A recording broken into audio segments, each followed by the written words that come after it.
Well, that's a relief.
Coffin Ball, how's it good for the Bengals that he's an unrestricted free agent after this year? Why do they want to get rid of him? Because if I'm Hendrickson, the only way I stay is if you tag me. Otherwise, I'd sign with anybody else. I don't get it. Is that the contract? It's just all he did was get a $16 million or $14 million raise for this year, so that he's making $30 million for this year. But that's it. No extension, no nothing. He's an unrestricted free agent at the end of the year. What are they thinking?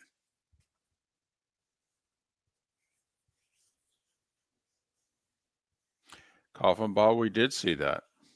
You can tag him, Coffin Ball. You can, but so I have 2 non-sports poll questions ready to go. Okay. It's National Dog Day. Mm.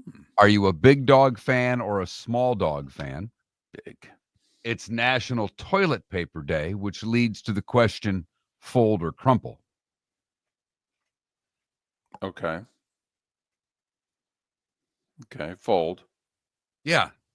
My daughter said crumple, and I looked at her. I said, I don't even know how you're my daughter. I said, how can someone take care of themselves with messy toilet paper? I don't understand either.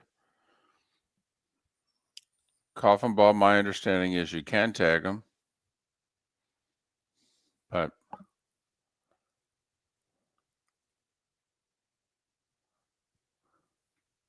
yeah. That need tickets by Connor Stallions. Come on, that's just drop dead funny. yes, Drop dead funny. God, that's good.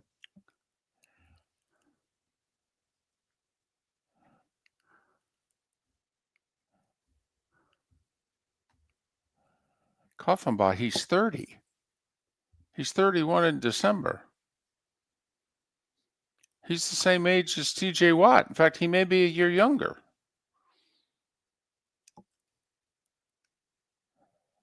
Here we go.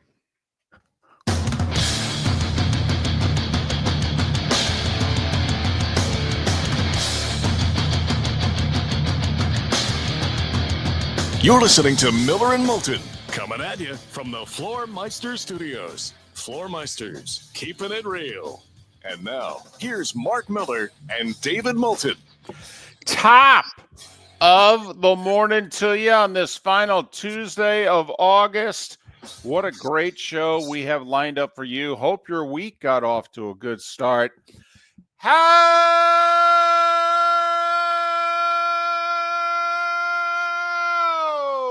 the heck are you? Miller and Moulton. MillerandMoulton.com. Miller_Moulton on X. Top of the morning to you, Mark. I know you're fired up today, in early. You told me before the show you already got poll questions ready and waiting. Just say the word. How are you? I'm good. I'm fired up for the show today. I got a great night's sleep. Ooh. It was important because I got a terrible night's sleep on Sunday. So I started the week out groggy. So yesterday, got everything accomplished that needed to be done, which was a lot more than I wanted for a Monday.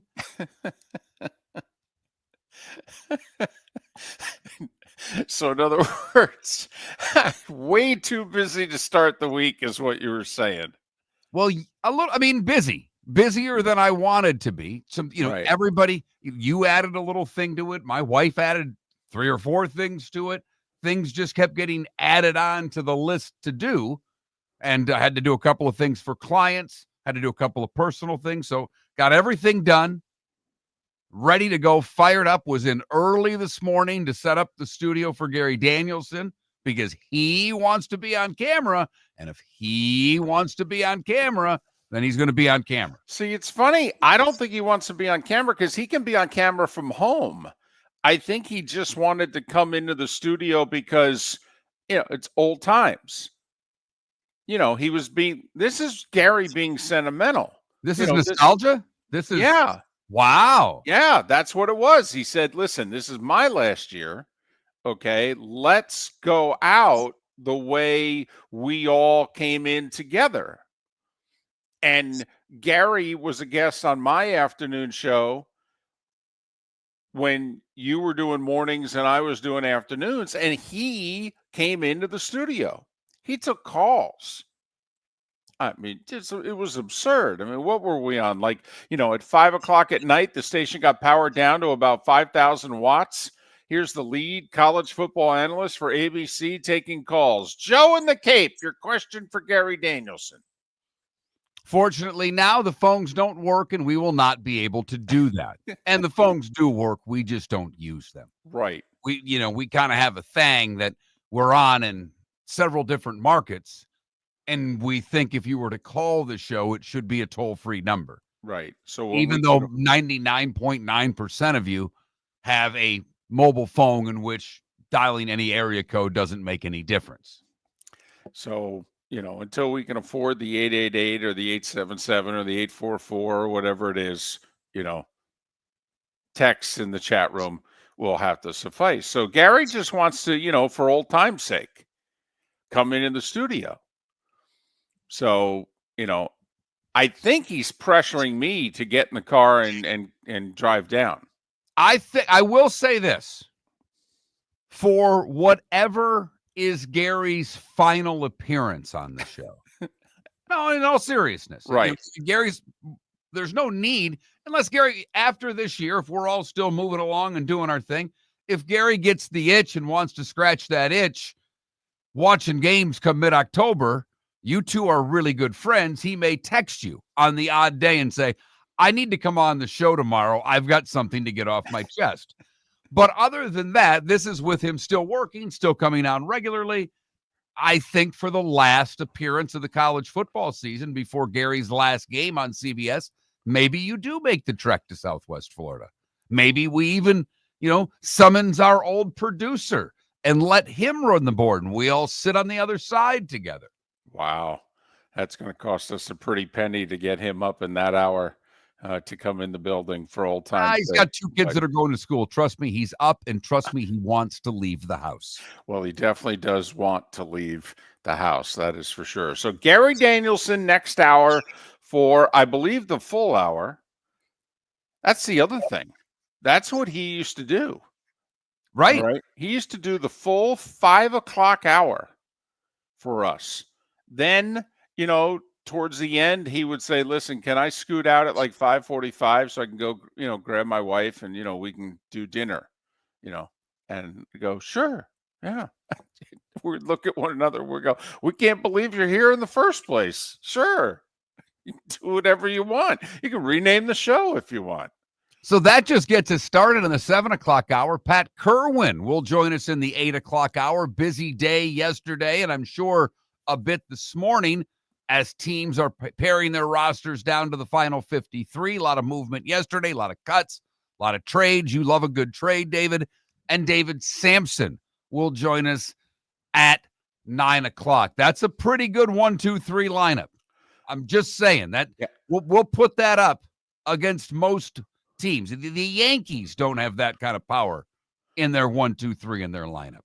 Well, not against the good teams, that's for sure. I mean, you get a below 500 team against the Yankees, and, well, they're the Yankees. Okay, but you get an above 500 team to play the Yankees, and they're the Marlins. Yeah. So can't say the Rays, because that Junior Caminero guy, man, the price is going up. They may have to do the deal with the current owner. They may not even be able to wait for the guy from Jacksonville. What, 2 more last night that he goes Yep. yard with? That's 12 now in the month of August for the budding star for the Tampa Bay Rays. He has a realistic chance to set the all-time single-season home run record for the Rays. Carlos Pena with 46 is the record. He's at 39. The big dumper gets to 50 last night. Yes, he does in August. And he's obviously going to crush my 56.5 number. The question is, with 5 weeks left in the season, is it possible for the big dumper to get to 60? Well, Judge was even asked about him yesterday. Are you rooting for him to break your American League record? And he went, no. I appreciate the honesty. I got to be honest.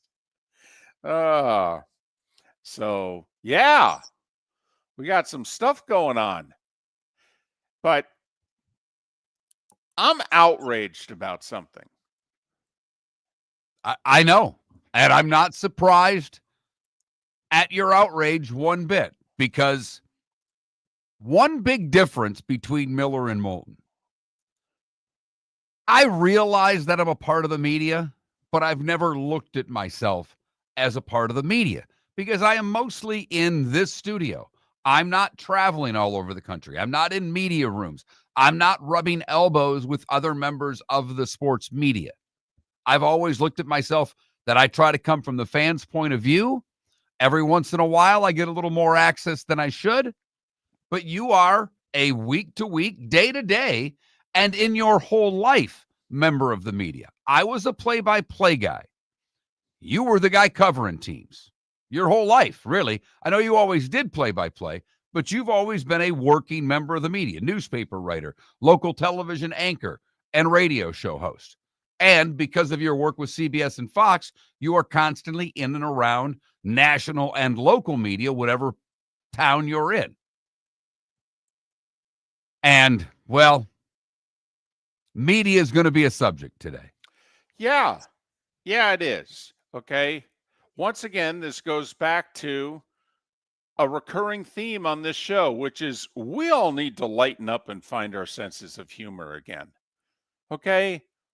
And I understand it's college football that will be the umbrella of which this outrage occurs. And believe me, there is no sport with less of a sense of humor than college football. I mean, you can't say a mediocre word about your team without you getting all bent out of shape. Never mind a bad word. Never mind being able to see the forest from the trees in the big picture. But to me, this is real simple. First off, you don't ban somebody just because you don't like what they say. Come on, man up, toughen up. Okay? That's number one. But number two,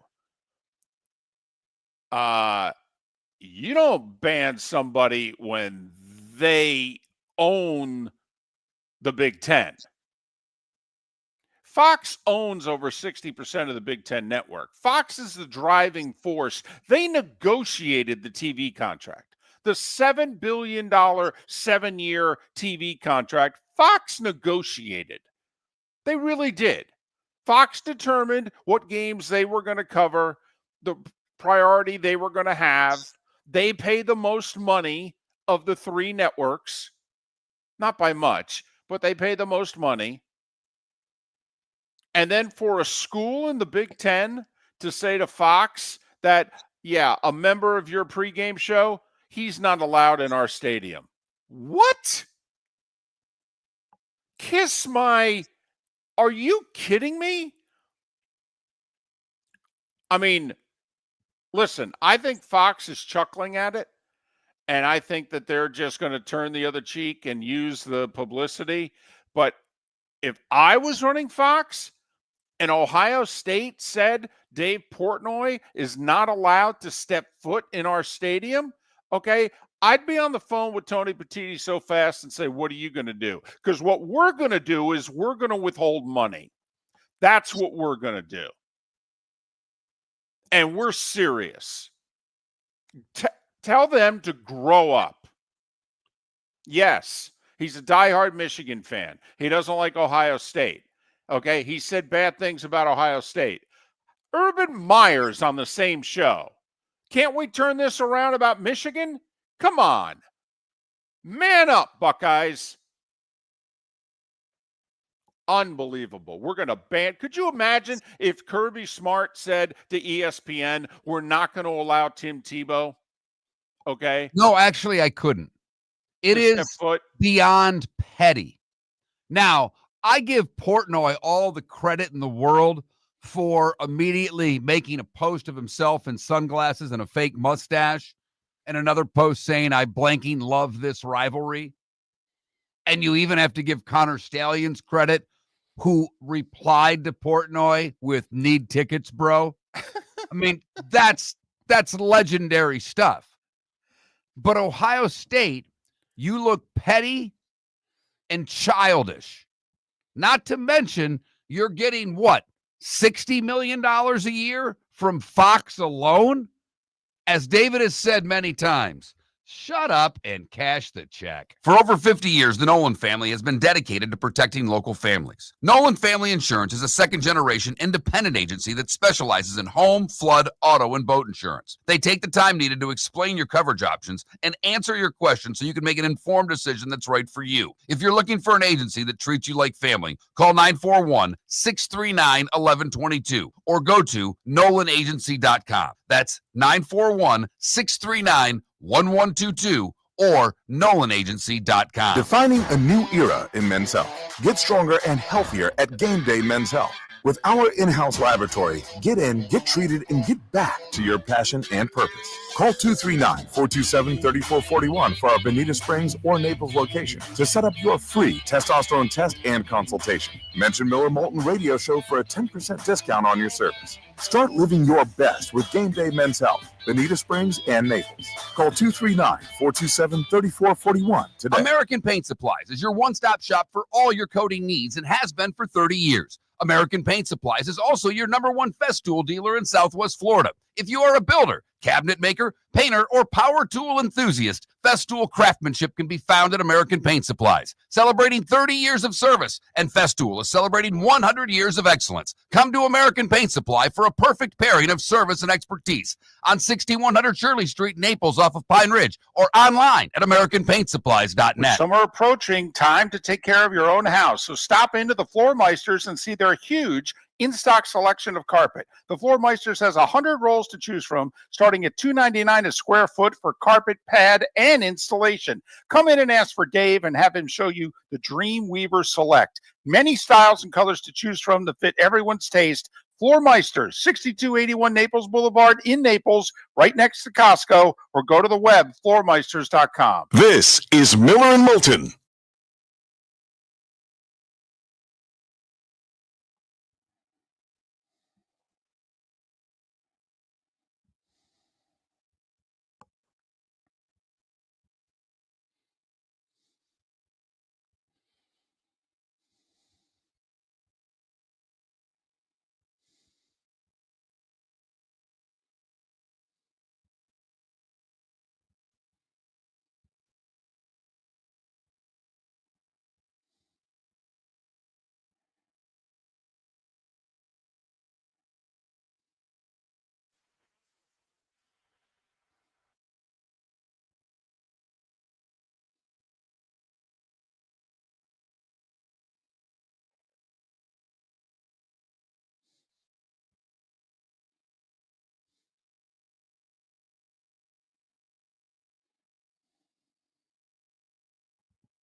Yes, EB. Yeah. It also means, however, you won't see Texas, Ohio State Saturday.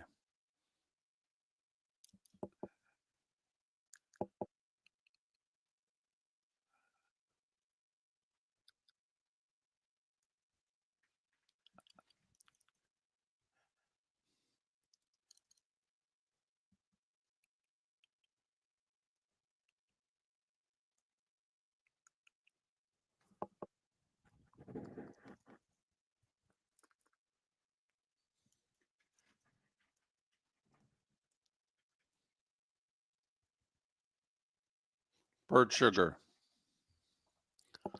The late, great Bert Sugar.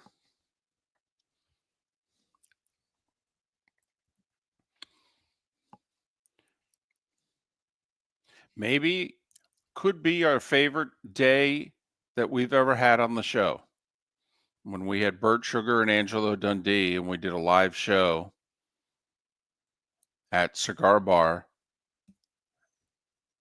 in Fort Myers, the one in Gulf Coast Town Center.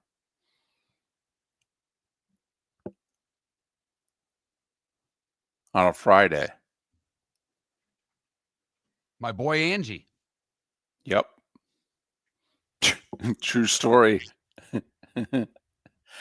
I meant to buy a tab, one round, okay, because Bert came in and Bert started drinking and what have you. Angelo wasn't drinking. Angelo had a few people with him, and basically we had an open tab. I went to the bar. I gave them my credit card at the bar.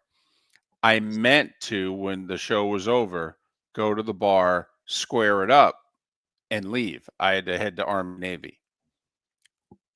I didn't go to the bar. So they had my credit card.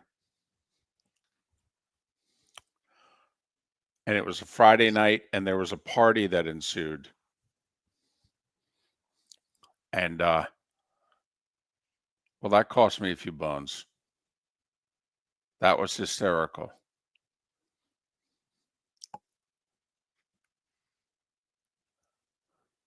Turned out that way, EB. Yes, it did.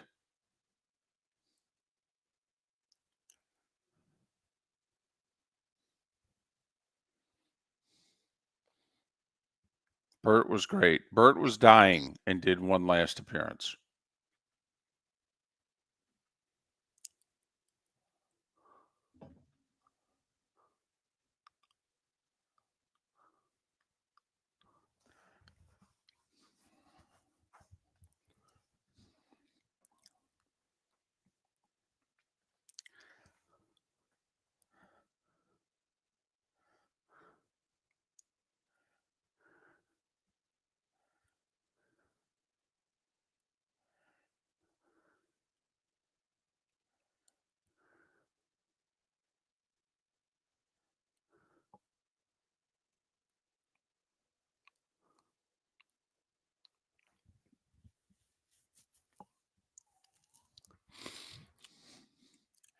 Can't Mongo. Gone forever.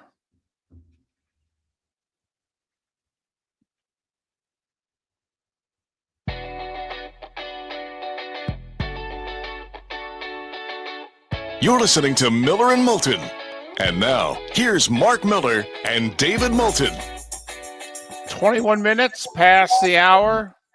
The starting five in a little more than 15 minutes time. Gary Danielson at the top of the hour. Pat Kirwan in our 8 a.m. Eastern hour. David Samson to begin our bonus hour, the 9 a.m. hour for Jacksonville, Tampa, St. Pete, and Southwest Florida. We are Miller and Moulton. MillerandMoulton.com. Miller_Moulton on X. And we appreciate your support. You can listen our YouTube channel, Miller and Moulton, twitch.tv/Miller and Moulton. You can see us. All right. Not that that's any great shakes, but you can see us. It turns the radio show into a TV show, and we've got the chat rooms and all that sort of thing. And you can always text the show. 21,000 is the number to text. If you've not texted the show before, you need to text the keyword Miller to 21,000. Then you can text whenever you would like. We always appreciate you joining in and love to hear your comments about any part of the show. Is everybody happy now? Is everything going to be okay now that Kenny Pickett's been traded?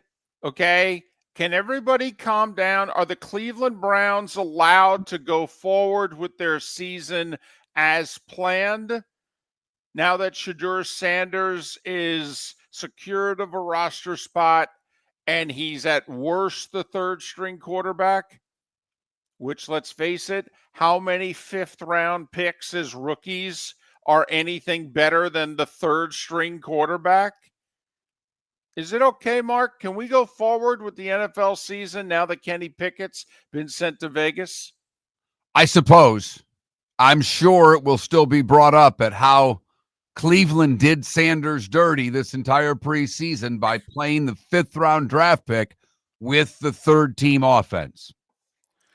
The audacity of Cleveland not making him the starter from day one seems to be a travesty that we'll never be able to overlook in the National Football League, David. So it's the old man and then the two guys behind him who, if you add up their ages, are only slightly older than he is. So there we go. And you got Deshaun Watson still rehabbing, saying, I'll be healthy in November. And Cleveland quietly whispering, we don't want you anymore. We don't want you anymore. Go away. You got your money. Go away. And then there was Micah, because everybody else, McLaurin got his deal yesterday. Yep. Hendrickson got his deal, albeit one that's going to make him a free agent at the end of the year unless he is tagged, and those numbers will be gigantic. But he got paid, so he's happy. The only one left is Micah. And how many of you out there think that they actually have a deal in place but are letting the soap opera play out for a few more days to remain on the first page of every website? I don't. Because there's still no evidence that Jera and Micah's agent have talked. Now, in theory, this could get done with a 1-minute conversation. Hey, did Micah relay to you the terms that we had discussed? You okay with them? You ready to sign now? But reportedly, Micah's agent wasn't happy with those terms. He wanted more. So there's a big part of me, Mark, that wants Jera to take this the limit. To, in a sense, do what Mike Brown and the Bengals did yesterday with Trey Hendrickson. I applaud them because Hendrickson was scheduled to make $16 million this year, the final year of his free agent contract that he signed 4 years ago. And he clearly has totally outlived that deal. He's outperformed it. His position, the salaries have gone bat blank crazy in the last 2+ years. And so the Bengals didn't have to do what they did. But they said, listen, you're underpaid for this year. You are. Okay. We'll add $14 million on top of it. You'll play this year for 30. Okay. And because Hendrickson had said, listen, I'm not playing for 16. You got to be kidding me. Okay. I've had 54 sacks in the 4 years I've been here. You got to be kidding me. And so they did right by him. But I'm shocked, Mark, and I mean shocked, not surprised, shocked that that's it. That they're going to play the tag game or let him walk because he turns 31 in December. Who cares how old he is if he's putting the quarterback on the ground? And to me, this shows you just how antiquated the Bengals front office still is. Because they went out and they paid their receivers and they paid their quarterback. Who's the oldest? Oh, by far, Hendrickson by 5 years. No. Out of the receivers and the quarterback. Technically, I think it's Burrow. Okay. So they signed 3 guys that are all under 26? Around there, yeah. So their philosophy throughout time has basically been not to sign guys when they get past the age of 30. Right. They're still living in the early part of this century. Too many players at all positions, offensive line, defensive line, obviously quarterback we've seen, but even the Mike Evans of the world still being productive at receiver when the first number's a 3. So the rest of the league, David, to me, has adjusted with how they look at age and signing players. And wait for it, the Bengals are still operating in a different time. Cost them Andre Whitworth there, the left tackle who went to the Rams. Ironically, the Rams beat the Bengals in the Super Bowl, but he was in his 30s, and so they let him go. And he had a lot of terrific years left in him. But I don't know why they wouldn't. I mean, to think that Trey Hendrickson next year is not going to be a very productive player. I mean, really? You couldn't even guarantee him money for 26? You don't want to keep, I mean, why risk losing him? Also, the tag gives you no financial flexibility. That's a hard number. That really, David, that's the great point. Look, if they didn't want to give him 3 years guaranteed, and maybe Hendrickson had no desire to sign a 2-year guarantee deal. We don't know. But to offer him a 3-year extension and guarantee, just one more, he wouldn't take that. I don't know. Well, that was the difference. Reportedly, right, the Bengals were only offering guaranteed money for 2026. And Hendrickson and his agent were looking for 3 years guaranteed through 2028. I mean, we all know what the compromise is there, right? I mean, don't we guarantee 2027 and call it a deal? But anyway, both sides figured they too far apart, not going to be able to find a compromise. So this was the compromise. And now we'll see, will the Bengals do with Trey Hendrickson what Jerry is threatening to do with Micah Parsons? Play out this year on his rookie deal at 21.6 and then go tag, see ya. Now, obviously, the difference in Hendrickson's case, they'd say see ya to a guy who had just turned 33. In Micah's case, I believe they'd be saying see ya to a guy who's 27. And in both cases, but particularly Dallas, because now with the money they've given Burrow, Chase, and Higgins, if you tag Hendrickson, it's going to be cap restrictive for the Bengals. I mean, there's no doubt. But with where the Cowboys are, with what the Dak hit is next year on the cap, with CeeDee Lamb, and then you throw Micah in at a franchise tag number that's going to be what, David? 40? No, it'll probably, they always end up being a little less, and then there'll be a fight over what position is he. Okay, is he a linebacker? Is he a pass rushing edge? So that's another thing. This could get really messy because they could be arguing over what position is he. But Mark, their percentage of cap will be astronomical if they have to go the tag route. Great show lined up for you. Gary Danielson, 30 minutes away. The starting 5, that's next.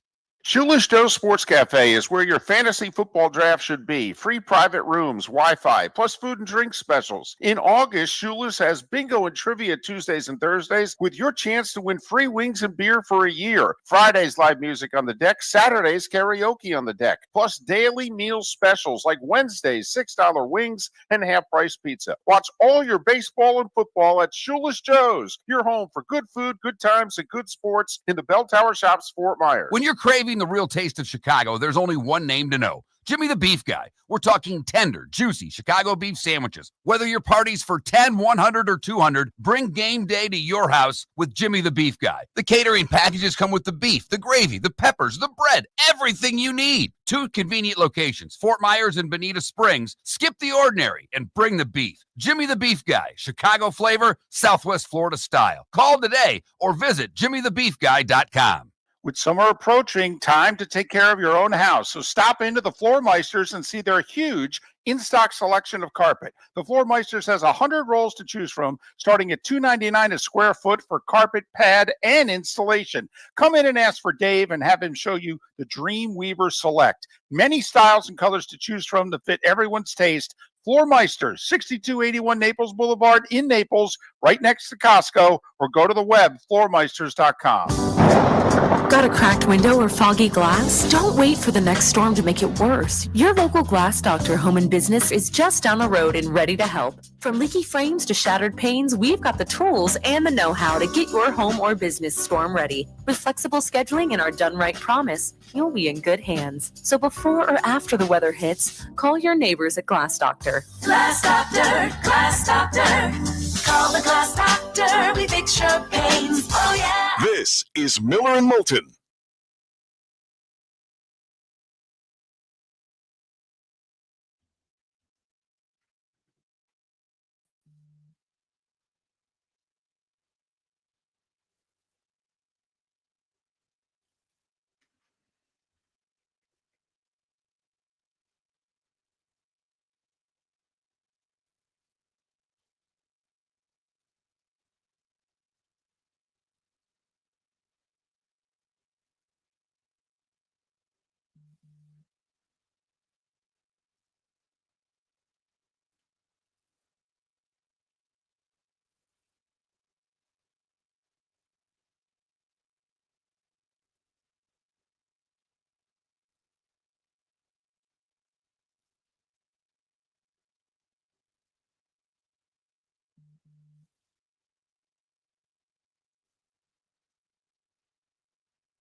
So, your thoughts on Whataburger, David?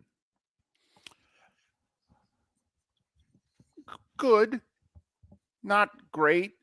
The burgers are big.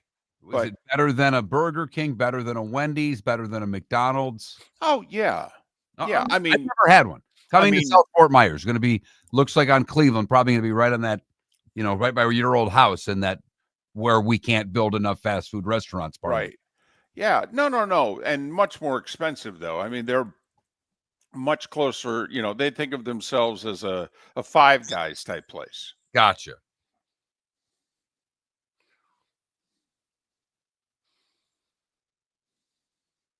I think they compete for the bronze medal. No, Puck. It's definitely not as good as Five Guys. Absolutely. No, it's not. But they don't think of themselves as a Wendy's, Burger King. That's what I'm saying. They do put a little mustard on their burger, too. Some people don't like that. To hell with those people. I don't think In-N-Out, Michael, is better than Five Guys. I like In-N-Out. But I don't think it's better than Five Guys.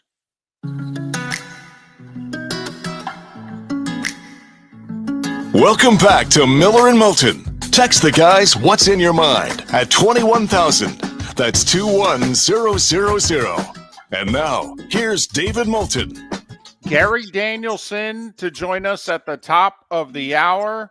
Pat Kirwan to follow. David Samson to follow him. Great show lined up for you. Thanks so much for being with us this final Tuesday of August. Miller and Moulton, millerandmoulton.com, Miller_Moulton on X. A lot going on in the sports world yesterday. Let's get to it. Time for The Starting Five. 5 big stories you need to know. Here is the Starting Five. I know lately we've been starting with baseball. We'll start with the NFL. Cutdown day is today at 4 o'clock. Teams need to be down to 53. Then about 24 hours later, they can start adding the 16 that they want to add to their practice squad. Some high-profile cuts yesterday. Saints said goodbye to running back Cam Akers. Dolphins to veteran corner Mike Hilton. The Bucs are going to say goodbye to Kyle Trask. An injury waiver, not fully healthy to start the year, but they're cutting their losses with Kyle Trask. What was he? The last pick of the second round after they won the Super Bowl and just never developed, apparently. They are willing to move on. Lions doing the same with Hendon Hooker, who was a third-round pick 3 years ago. There were some trades yesterday. The Browns sent quarterback Kenny Pickett to the Raiders for a 5th-round pick. Just happens to be the same round that they used to draft Shedeur Sanders. Some contracts were handed out yesterday. Commanders give Terry McLaurin 3 years, $96 million. That's 32 per. Who won? McLaurin. Because by all accounts, he came in with a big number, a number so big that the stories I read, David, said it nearly prevented Washington from going to the negotiating table. And he got 32 a year. Washington was holding tight at 28. They did not want the first digit to be a 3. You knew McLaurin was going to win when the head coach and the offensive coordinator both publicly said, we need him in here. Kind of forced the hand of the general manager, and that's when the owner says, they say we need him. Do we have the money? Well, then let's give it to him. 3 for $96 for McLaurin. I think it makes him the 6th or 7th highest paid receiver in the game. Bengals give Trey Hendrickson a raise for this year, and that's it. He's going to make $30 million this year. He was scheduled to make 16, so they did give him a nice bump. I mean, nearly a full raise, but he'll make 30 this year, and then he's a free agent. Amari Cooper re-signs with the Raiders. You know, the team that drafted him 10 years ago. The 31-year-old got a 1-year deal. And it's in part because, well, the Raiders and Jacoby Myers have been unable to reach a contract extension. He's entering the final year of his contract. He has now requested a trade. We'll see if that happens. Texans running back Joe Mixon, by the way, going to miss the first 4 games of the year minimum. I mean, it's the PUP list now. It's going to be the reserve injured list tomorrow. But anyway, Joe Mixon going to miss the first 4 games.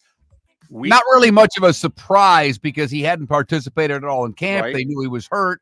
So this announcement shouldn't come to a shock to anyone. Hopefully if you already had your fantasy draft, you didn't waste a pick on Joe Mixon. Good news for the Bucks because week 2, Tampa's at Houston, and they won't face Mixon. For fantasy purposes, don't you think you're going to see a lot more Nick Chubb earlier in the season? Remember, they signed him.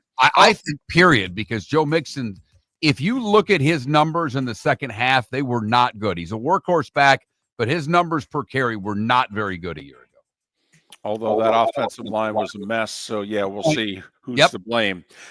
Number 2, college football. Michigan officially named freshman Bryce Underwood their starting quarterback yesterday. No surprise. Also no surprise, the Gators say that DJ Lagway is healthy enough to play in their season opener. It's LIU. I don't know how long he will play, but it'll be great to see Lagway in the shotgun for the Gators. Meanwhile, Alabama may be without starting guard Jaden Roberts. He's still in the concussion protocol. He's been in it for 2 weeks.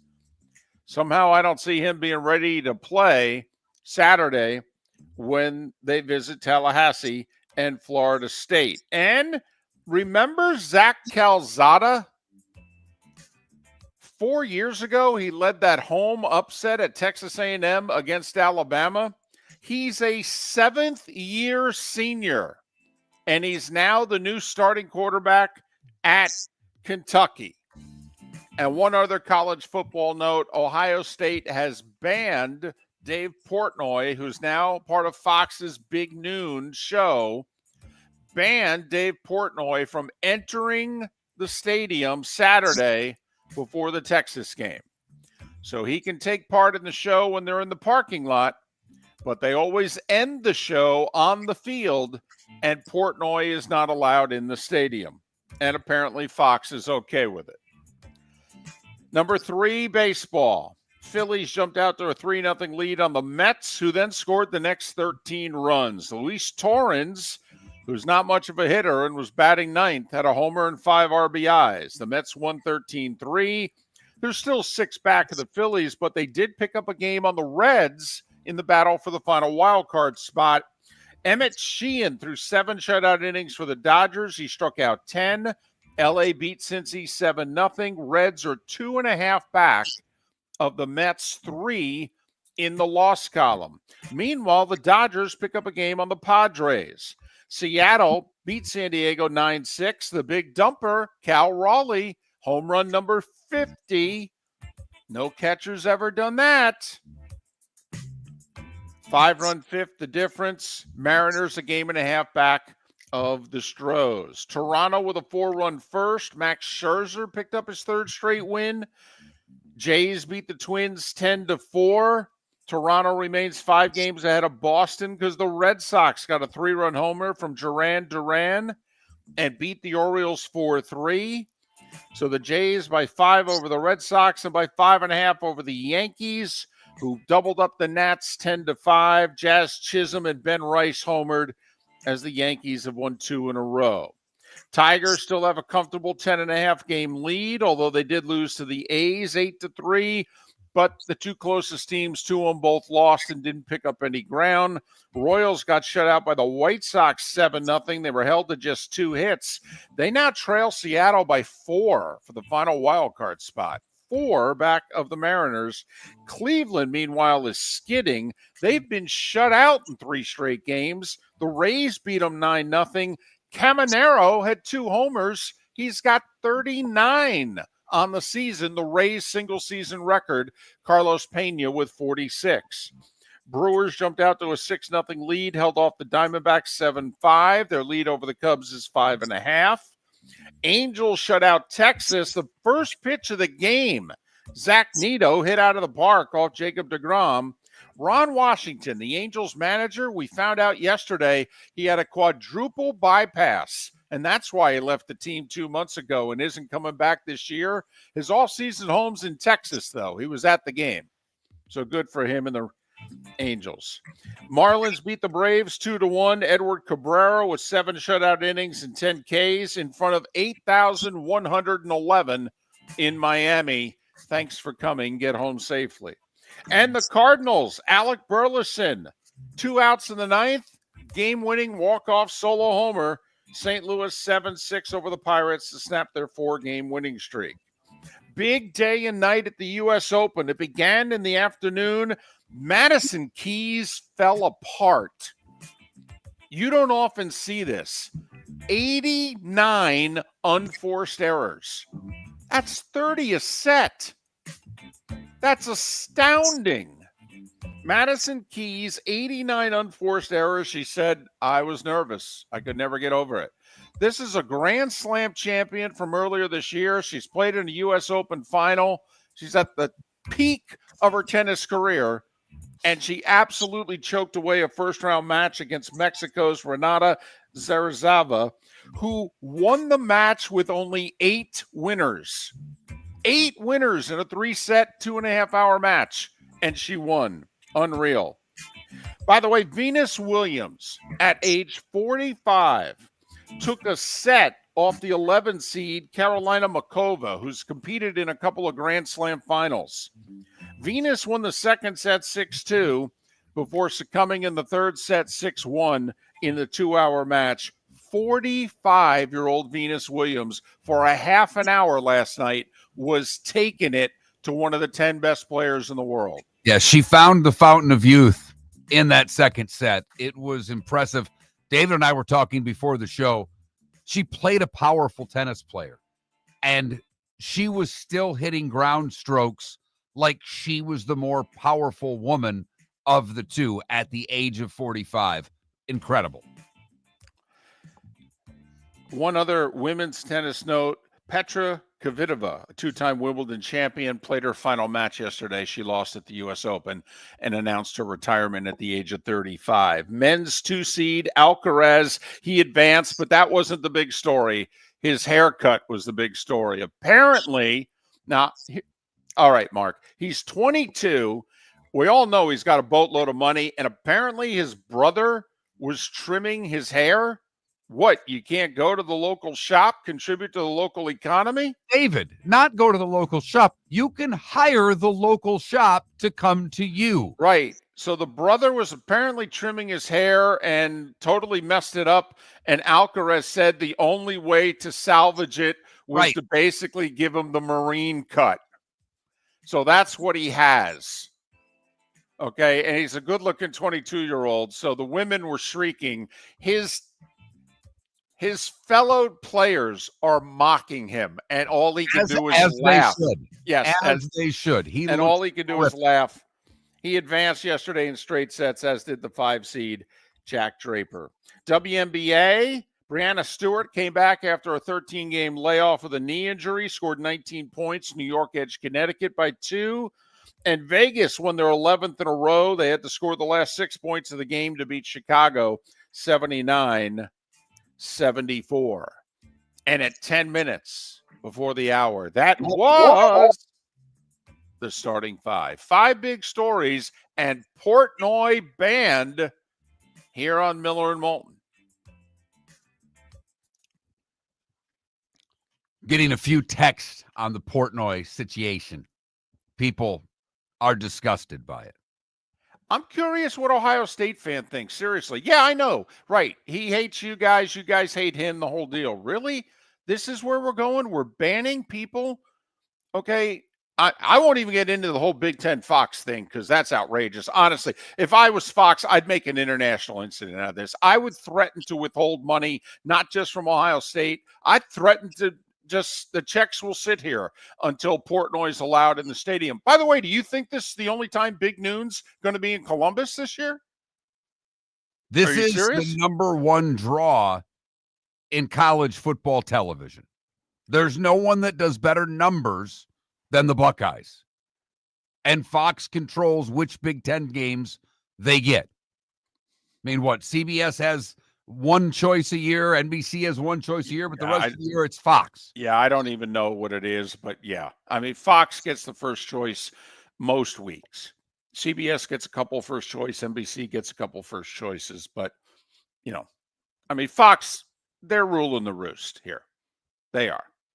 And apparently Fox just is laughing it off, and they're going to go with the flow. Where's the biggest game in the Big Ten going to be played this year in the regular season? It's Penn State at Ohio State.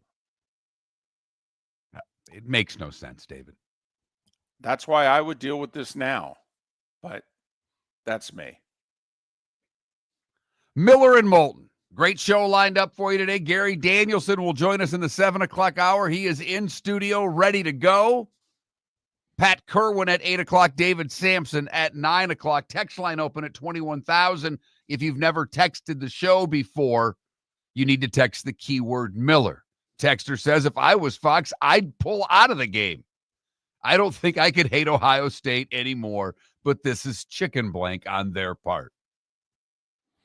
Yeah, it is. But, Urban used to not let, if the broadcast crew was coming in for a Thursday practice and somebody on the team had a blue shirt on, he'd go in, he'd either make them change the shirt, and who carries around a spare shirt, he would go and get Ohio State clothing and say, here, put this on. And if you didn't, he'd kick you out of practice.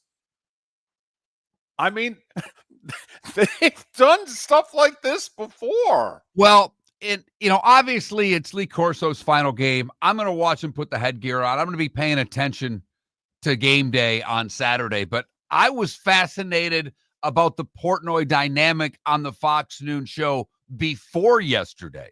Now I'm engrossed in what Fox is doing for their pregame show on Saturday as they get ready for Texas and Ohio State. We get ready for college football with Gary Danielson. He's next.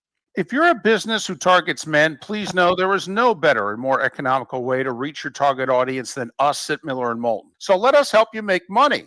You can reach out to Mark at that Mark Miller or me at the David Moulton on X, or text us at 21,000. We have a proven product, a good reputation, and lots of quality segments that we can attach your company's name to. Miller and Moulton, we're like that old pizza box. You've had the rest, now try the best. Miller and Moulton, millerandmoulton.com. For over 50 years, the Nolan family has been dedicated to protecting local families. Nolan Family Insurance is a second-generation independent agency that specializes in home, flood, auto, and boat insurance. They take the time needed to explain your coverage options and answer your questions so you can make an informed decision that's right for you. If you're looking for an agency that treats you like family, call 941-639-1122 or go to nolanagency.com. That's 941-639-1122 or nolanagency.com. Think we only fix windows? Think again.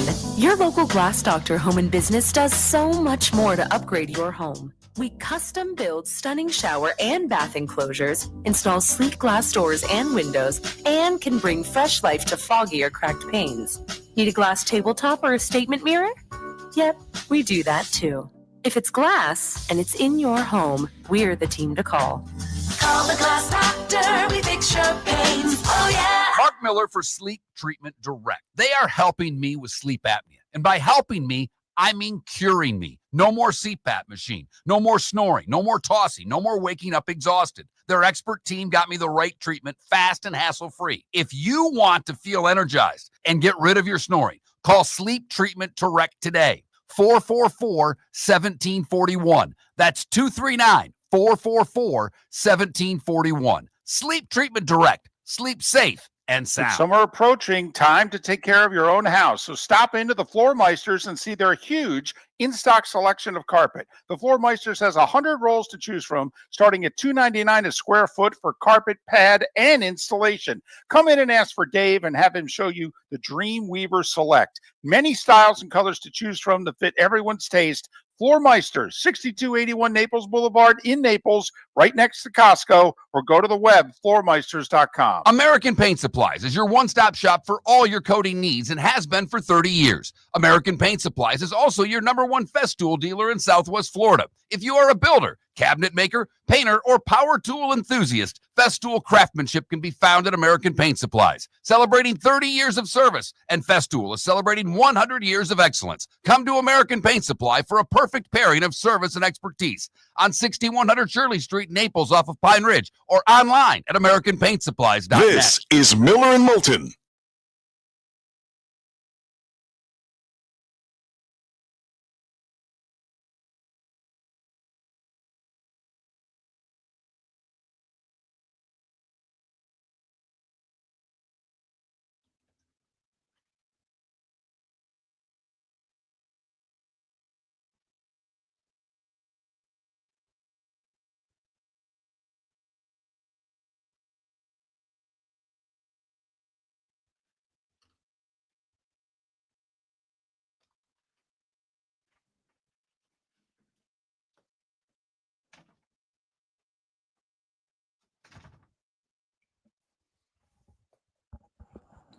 Morning.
All right, we should all be there.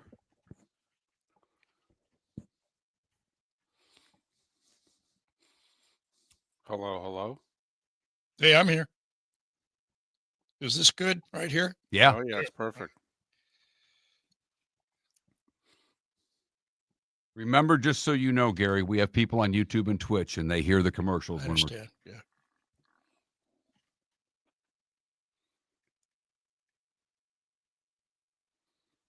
Yeah, EB, he signed one of those nearly 20 years ago. Yeah.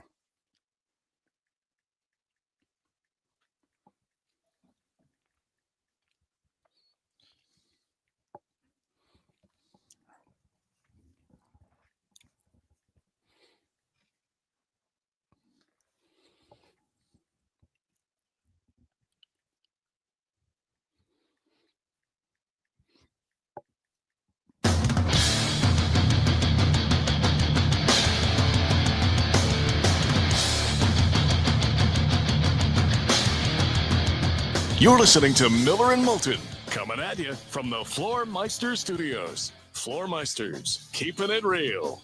And now, here's Mark Miller and David Moulton.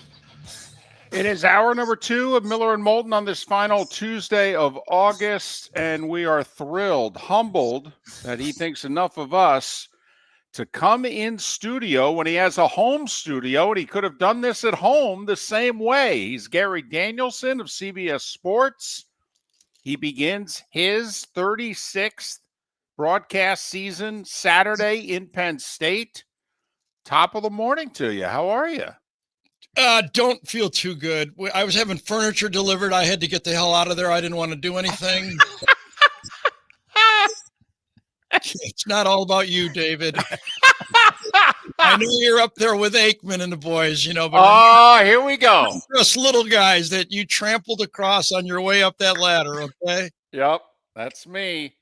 No. Secondly, Mark, I just love the remodel. I haven't been here in years. I found a pen I lost. Laying on the floor here. I've been looking for that for years. Well, there's a lot going on with this building and radio in this market. And I told one of the guys at the stations this morning, I said, I really believe when it's all said and done, and you have to be old enough to remember the movie, but this building is going to be like the car in Blues Brothers from the chase. When it's all said and done, this building is just going to implode. Mark, I played in the WFL. I'm not choosy about where I get my paychecks from. I'm going to tell you that right now, okay? All right. Your best WFL story, though, weren't you playing for a franchise? Houston. Yeah, we're playing at Houston. We're the Charlotte Hornets, and the league is crumbling. And John Matuszek, by the way, tackled me playing for the Houston, whatever the hell their name was. We played. Right. Hit the number 1 draft pick, and he shunned him and played. The NFL didn't have anybody to block him, and we didn't either in that game. So after the game, the sheriffs are in there. They show up. They're going to confiscate all the equipment because obviously nobody paid any bills. Okay, and so they're going around grabbing everything. I mean, right out of people's locker room. And they grab my shoulder. I go, oh, no, you're not getting these shoulder pads. These are my shoulder pads. and I wore those shoulder pads throughout my whole career, so I got through with it. Fantastic. I know that. Oh, you're going to love this. This is my wife. Hold on a second. Okay. Furniture. Wow, 7 a.m. furniture delivery. That's early. That's what we came in. Gary went and got his phone. He's like, you got to be kidding me. He's on the phone trying to get the furniture delivered. His wife's not answering. He's a little bit in flux early on. I would like to apologize to you, Mark. Gary texted me when he was on his way to the studio and said, give me Mark's number or text him. Okay, I'm stopping at Starbucks. I'll pick him up something.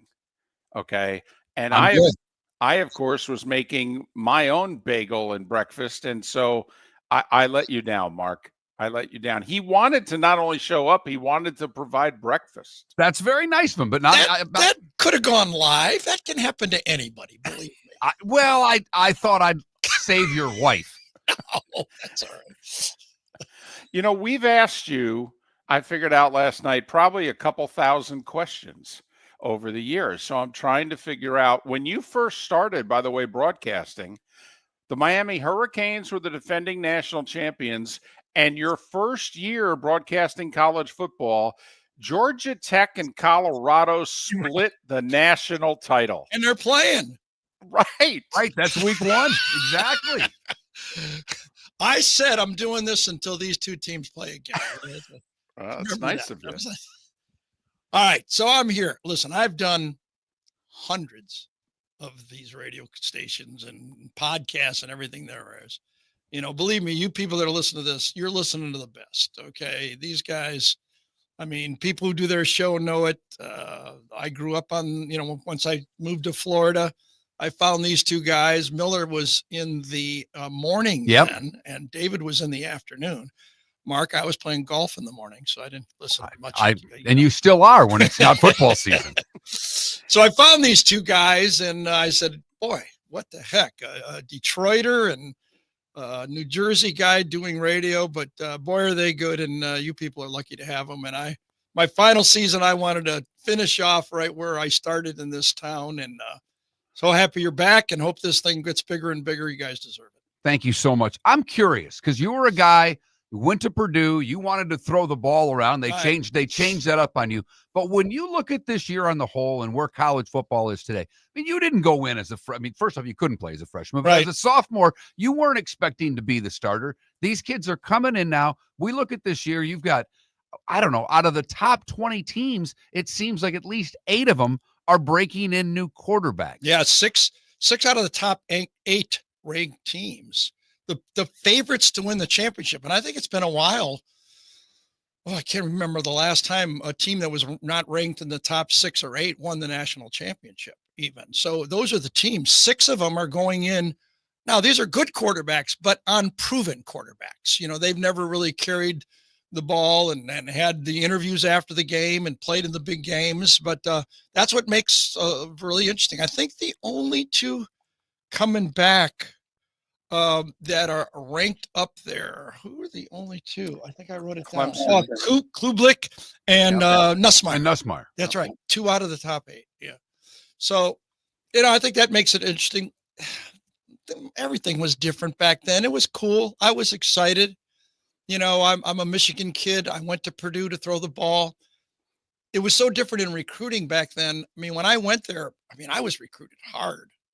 And, you know, I went there. I didn't know who else they signed. We signed like 35, 40 guys, and none of us were eligible. 6 of those guys went in the top 2 rounds, 3 in the first draft out of my class: Dave Butts, Otis Armstrong, and Daryl Stingley. And Greg Bingham, the great linebacker from Houston. A couple other guys that are slipping in my mind right now. See that after the second round, there were 4 other all-state, all-American quarterbacks were signed. There were 5 of us in that recruiting class, all with the opportunity to replace Mike Phipps, who had 1 year to go. The other part of it was so different that I had never been to. I don't ever remember, maybe a Rose Bowl. Yeah, Rose Bowl. I don't remember watching a college football game. You know, I grew up Detroit Lions, you know, so the very first college football game I ever went to was after I signed, and I was on Purdue's campus watching Purdue play Stanford in that shootout with Phipps against Plunkett, like 41-40 or something. They both threw for 300 and some yards. But there were 5 of us that all wanted to be that next guy, and nobody transferred. I mean, it was different. And I wonder, I wasn't the starter the first game my sophomore year. Would I have transferred, so things are a lot different, but I think better in the long run. All right. Well, when you look at the landscape today, and obviously everything that's played out over the last 35 years, when you look at college football today, what do you think? I don't think it's much different, David. I really don't. A lot of outside talk, immediate talk of what happens. Even us as broadcasters are part of that. Everything because of the ability of the fan to get to the airways, to get to the public, to get to you immediately is different. You have to deal with that. Before it was a couple of beat writers who carried a lot of weight, and the Detroit News, it would be Jerry Green, Joe Falls, the beat writer. I mean, if they went against you playing for the Lions, you were in deep trouble. If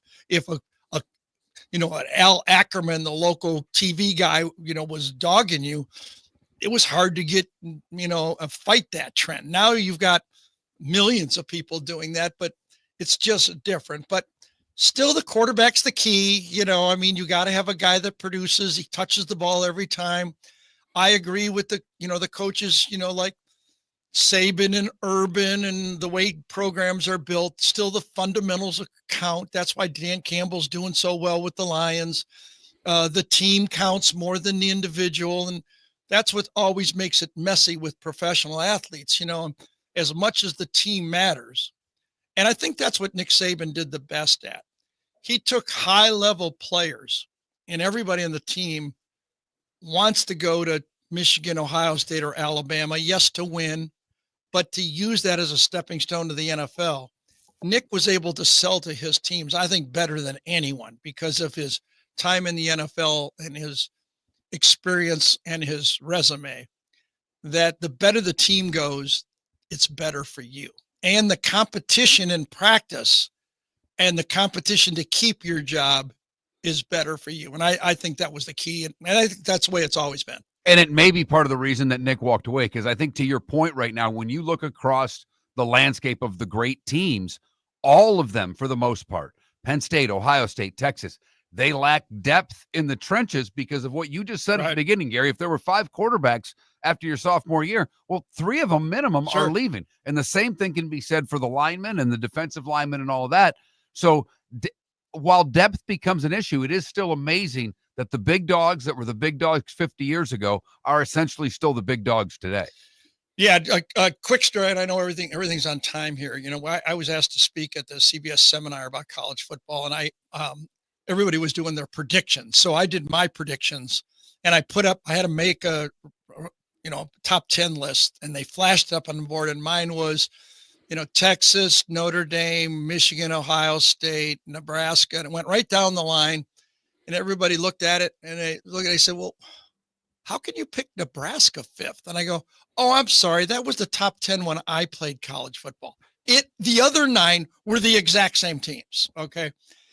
Yeah. You go to franchises, you work really hard as a high school kid. You're still mesmerized by the fact that, you get offered by the top teams. And we all like that feel like, oh, I got an offer from Notre Dame or Michigan or Alabama. So the greats gravitate. I think the NIL and the transfer portal has chipped away at the greatness and the domination of the SEC. Their third tackle that was ready to come in, a 4 or 5 star, because 20% of the team gets hurt every year. That guy's transferring. They've been knocked down about 10%, the team. And the Big Ten has been kind of raised about 10%. Getting some of those guys and being able to pry guys away. So the Big Ten, so that's about a 20% shift in the power base. And I think that's showing up in college football. Gary Danielson, CBS Sports, he announced a few months ago, this is his final year. He began his broadcasting career in 1990 after playing 13 years in the NFL. And Gary, who used to come in studio on Mondays, when we were in the afternoons in the 5 o'clock hour, and he would do a full hour and take calls. And Gary said, listen, we're going to go down memory lane. Let me do it coming in the studio. So Gary is in studio. You could see him on our YouTube channel and on twitch.tv/Miller and Moulton. American Paint Supplies, celebrating 30 years in Naples, is proud to be the exclusive Faro and Ball dealer in Southwest Florida. The best thing to come from the UK since the Beatles, Faro and Ball has the colors and paints at American Paint Supplies. See why all the designers and painters choose Faro and Ball. For 30 years, American Paint Supplies provides the perfect pairing of service and expertise on 6100 Shirley Street in Naples off of Pine Ridge, or online at AmericanPaintSupplies.net. American Paint Supplies is your one-stop shop for all your coating needs. With summer approaching, time to take care of your own house. So stop into the Floor Meisters and see their huge in-stock selection of carpet. The Floor Meisters has 100 rolls to choose from, starting at $2.99 a square foot for carpet, pad, and installation. Come in and ask for Dave and have him show you the Dream Weaver Select. Many styles and colors to choose from that fit everyone's taste. Floor Meisters, 6281 Naples Boulevard in Naples, right next to Costco, or go to the web, floormeisters.com. When you're craving the real taste of Chicago, there's only one name to know. Jimmy the Beef Guy. We're talking tender, juicy Chicago beef sandwiches. Whether your party's for 10, 100, or 200, bring game day to your house with Jimmy the Beef Guy. The catering packages come with the beef, the gravy, the peppers, the bread, everything you need. 2 convenient locations, Fort Myers and Bonita Springs. Skip the ordinary and bring the beef. Jimmy the Beef Guy, Chicago flavor, Southwest Florida style. Call today or visit jimmythebeefguy.com. Wine glasses never fall over until you get a brand new rug. Oh, no! Ketchup bottles act normal till you're wearing a new shirt. Oh, you kidding me? And rocks lie peacefully on the road till the day you get a brand new windshield. Then they fly up off the road and attack without mercy. That's why new windshields from Glass Doctor come with our windshield protection plan. Unlimited repairs and 1 replacement for 12 months. Don't just fix it, protect it. Glass Doctor, a neighborly company. This is Miller and Moulton.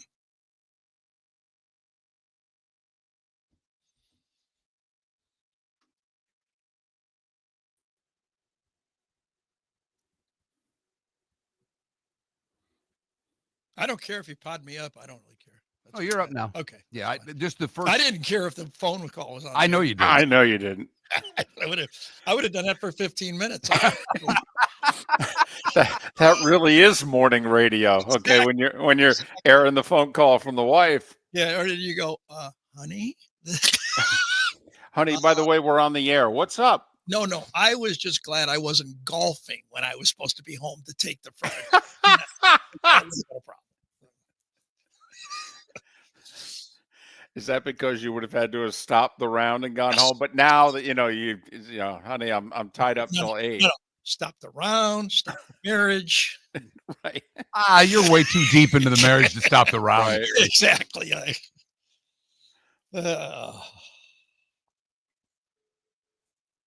funny.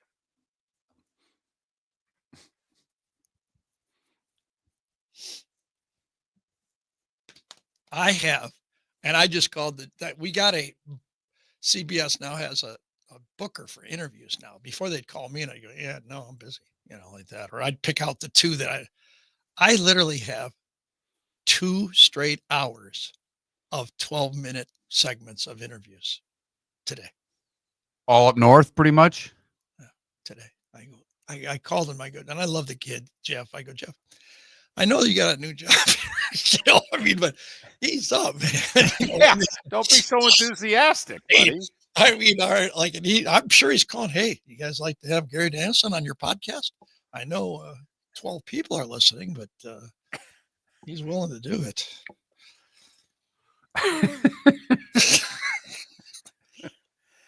I would say that's a far cry from the early days. That might be 12 in a season for you.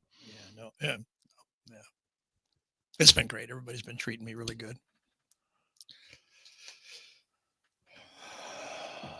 Well, we got more questions in with the first segment with Gary than we did with the hour with Tim last week.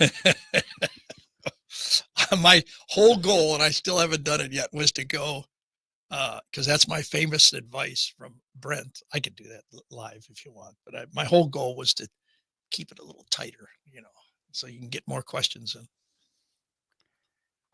When we have Timmy B on, he answers the question and then asks himself exactly. And another 3 before you get a chance.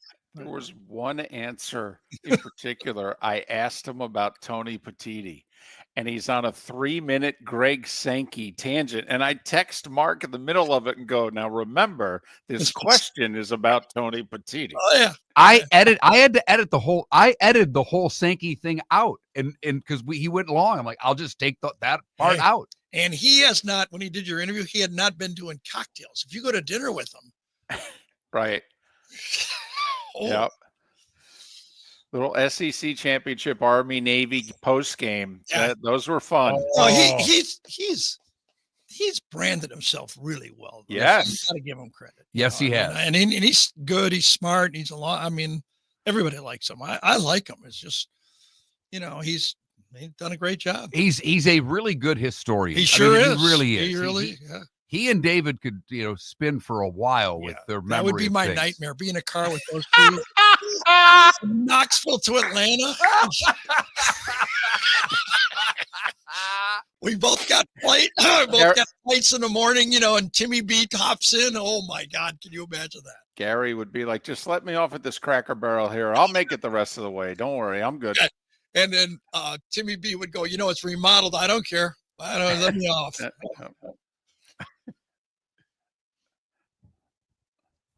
Hey, don't laugh.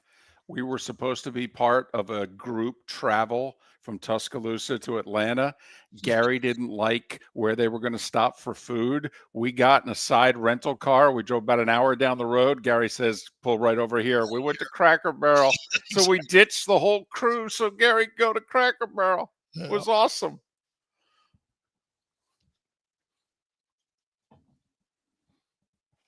Now he barely leaves. Now I'm sure he hasn't left the neighborhood much this summer. Get behind those gates. Tough to leave. I know. All right, here we go.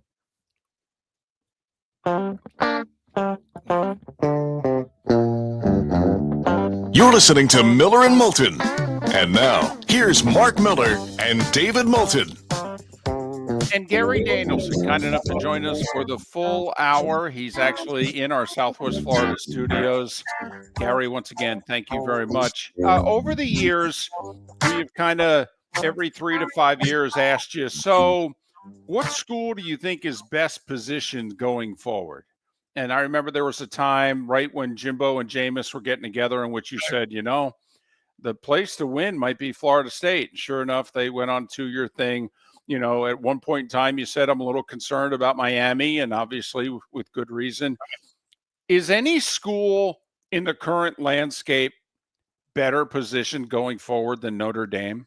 I think it's so different. Well, that's a good point. Yeah, because they're able to raise the money needed. They're not in a conference. They can lose 2 games. Yeah, that probably is. I think, we've all made decisions, and then after you make the decision, everything changes. Like Brian Kelly goes, "Oh man, I didn't know that. I made that." Right. I didn't realize that. Yeah, so I would say Notre Dame. I think it's basically the same though. You got to almost buy your way in though, and think about it. Oregon bought their way into this. I mean, they don't have the tradition, but now they're a powerhouse, and they always will be. I think the one on the outside that has kind of dropped off a bit, that is potentially going to be on a strong run here the next 3 years, is USC. They've now figured out their money problems. They're going to start. They're recruiting well again. They're in a perfect spot. I said when they came into the Big Ten, that was the team that the Big Ten needed USC to be USC for their conference to really stand up. Now with the TV networks and everything like that. But I think they're poised. This is going to be a transition year, but I think they're there. But anybody with money from the outside can turn it around really quick. I mean, what if somebody walks into North Carolina or Boston College with $1 billion and go, I want to own a college team?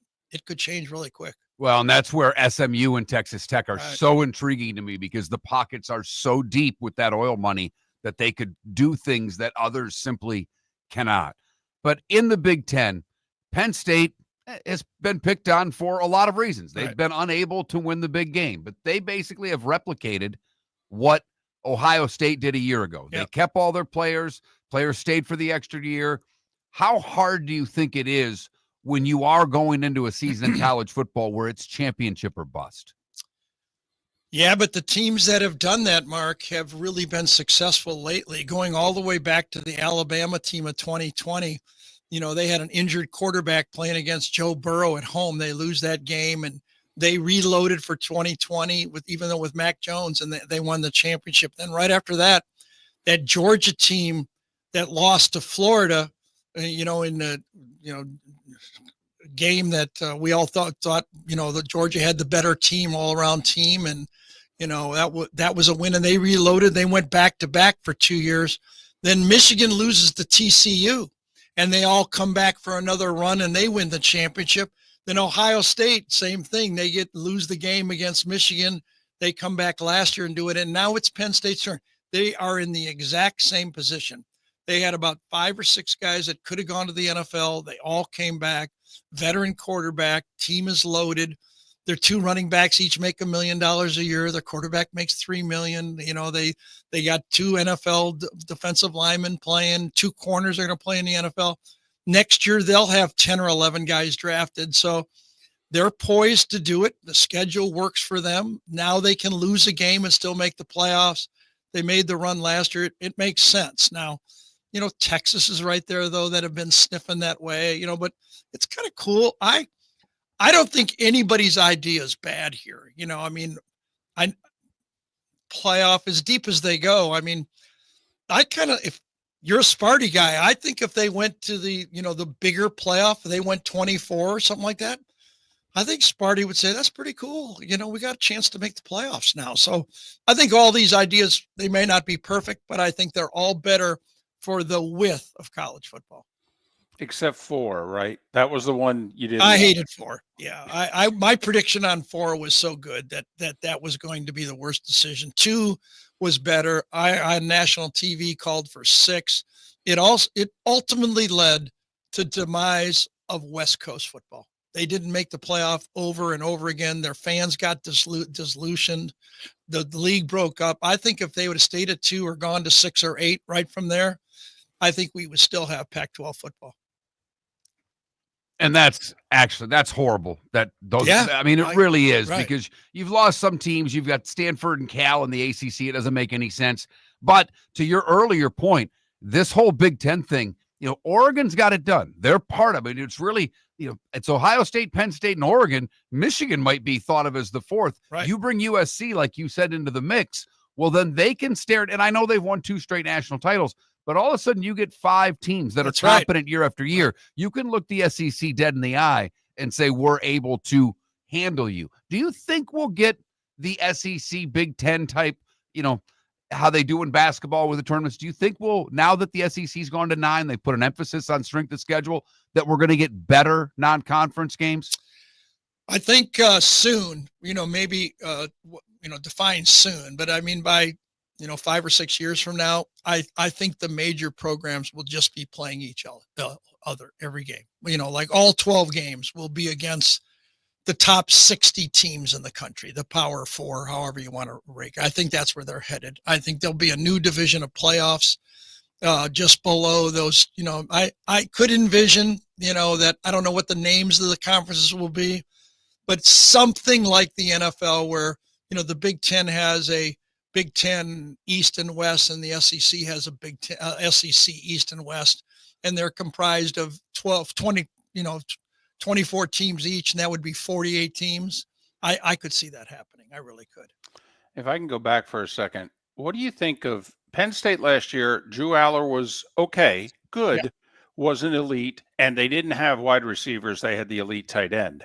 Well, the tight end's now in the NFL. How are their wide receivers, and what do you think of Drew Aller? Can he be elite? So, we've seen this before, junior quarterbacks that take the next step. I mean, there's very few guys that roll right out and can lead them right as a young player. Michael Vick comes to mind, who took his team to a championship as a true freshman. Usually you have to have veteran quarterbacks. And I just remember, there was no one out there talking about Joe Burrow being the next Tom Brady after his junior year. He took that next step. Now, I don't know if Drew has that upside.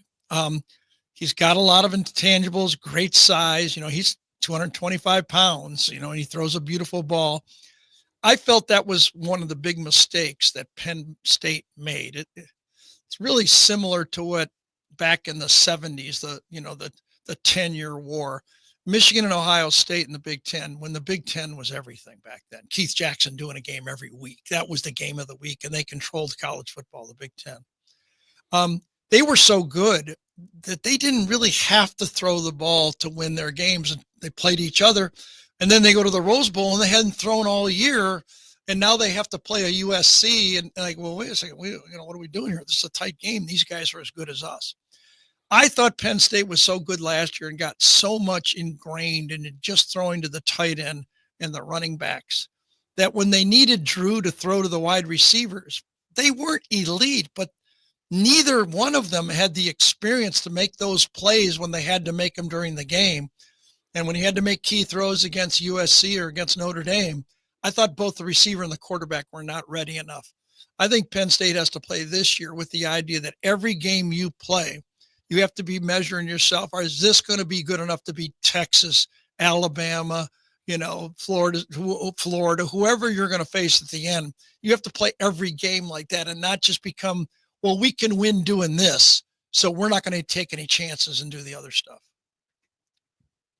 He's Gary Danielson, CBS Sports. We are Miller and Moulton, and Gary is kind enough to join us for an hour in studio. Going back to the beginning, we started doing this 19 years ago, and Gary came in during the 5 o'clock hour then, and we're happy to have him back. Text line is open.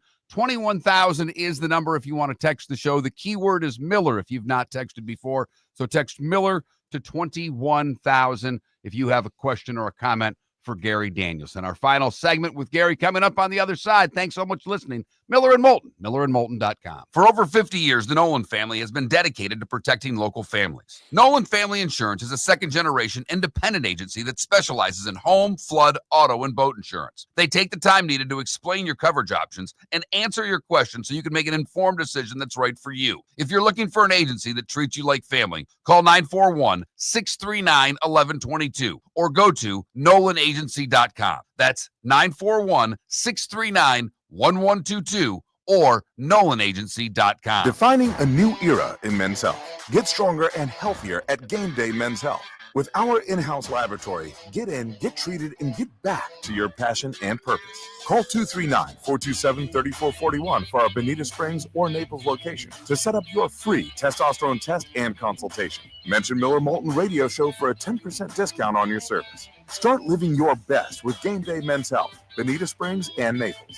Call 239-427-3441 today. With summer approaching, time to take care of your own house. So stop into the Floor Meisters and see their huge in-stock selection of carpet. The Floor Meisters has 100 rolls to choose from, starting at $2.99 a square foot for carpet, pad, and installation. Come in and ask for Dave and have him show you the Dream Weaver Select. Many styles and colors to choose from that fit everyone's taste. Floor Meisters, 6281 Naples Boulevard in Naples, right next to Costco, or go to the web, floormeisters.com. American Paint Supplies, celebrating 30 years in Naples, is proud to be the exclusive Farrow & Ball dealer in Southwest Florida. The best thing to come from the UK since the Beatles, Farrow & Ball has the colors and paints at American Paint Supplies. See why all the designers and painters choose Farrow & Ball. For 30 years, American Paint Supplies provides the perfect pairing of service and expertise on 6100 Shirley Street in Naples off of Pine Ridge, or online at AmericanPaintSupplies.net. American Paint Supplies is your one-stop shop for all your coating needs. This is Miller and Moulton.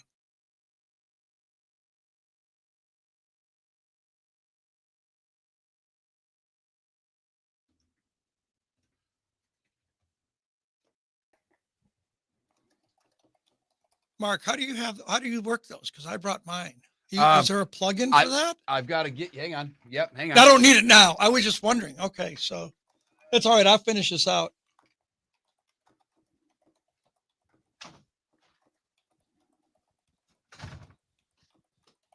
Oh, you that's got it. it. Yeah, it's got to be the old one. Oh, it is. I got one of those too. I brought two. Yeah, if you got the old one, I can switch that out right now. That's easy. No. I need one with I don't have that the one. old Yeah, one. Yeah, I gotcha. Unfortunately, when they switch over to the new phones, those earbuds. I know. I may have one home. If I do, I'll Okay, pick it up. it'd be cool. Yeah, I'm with you. I don't like those. I know. It blocks everything off.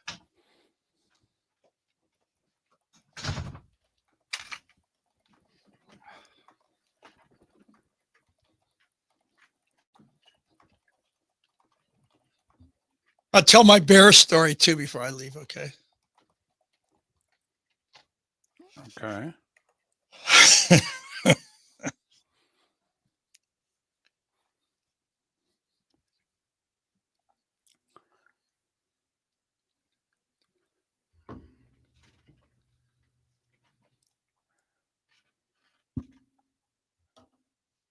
So what do you think about the Lions this year with all the new coaches? How much is that going to affect them? I think the quarterback thing is going to save them right there. Yeah. Yeah, I think.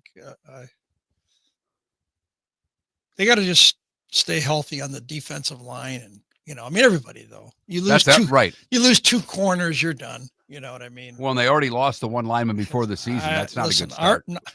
They laughed at me in Detroit when I said, our 80 team would play with this Lion team. And everybody laughed. I go, well, before we lost our whole offensive line. I mean, we lost 3 starters and then our second center. We lost our center, 2 tackles, Dorney, and then we lost 2 centers. I mean, we started out 4. We were good. We were a good team. Yeah, that was like 5-1 start. We were 4-0, and then we still could have made it. We had a great defense, but you get attrition, you're not going to win. So. Brandon, we're doing USC Purdue week 3. So that'll likely be Gary's final trip to Purdue. Barry Odom, right? Didn't he Yep. take the job? He did. Sonny Gary was undrafted. Hey, And did you see that? there were a lot of rounds back then. Oh yeah, 12 for sure. Hey, did you see that Max Brosmer made it with the minute? I predicted that, Yep. didn't I, David. I said this Yep. guy can The play. Minnesota kid. Yeah. Yep. I mean, they kept him on the squad too, Uh-huh. just for you guys too. That's another reason why Shadur Sanders was tough to take late, because if he does anything, you can't put him on the practice squad. You have to keep him as a guy on your squad, because he's such a name guy. You can't really hide him. Usually with 5th round picks, if he's got potential, you just kind of keep him. But that made another tough reason to take him.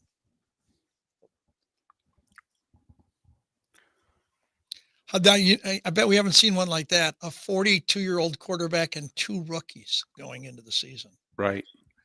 Whew.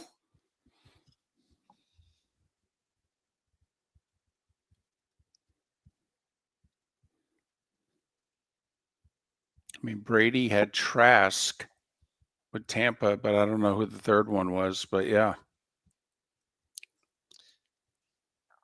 By the way, Bucks are cutting him. They're cutting Kyle Trask. Yeah, they are. Apparently, he's got banged up. He's not ready to start the year. But instead of putting him on a PUP list and activating him, they've decided the word was yesterday they're just going to move on from him. Wow. I'm so glad I played when I played. I mean, the money's different, but God, going from team to team to team, I loved. Part of what made me was my ability to be a leader in the locker room and stuff. So that would be tough just going.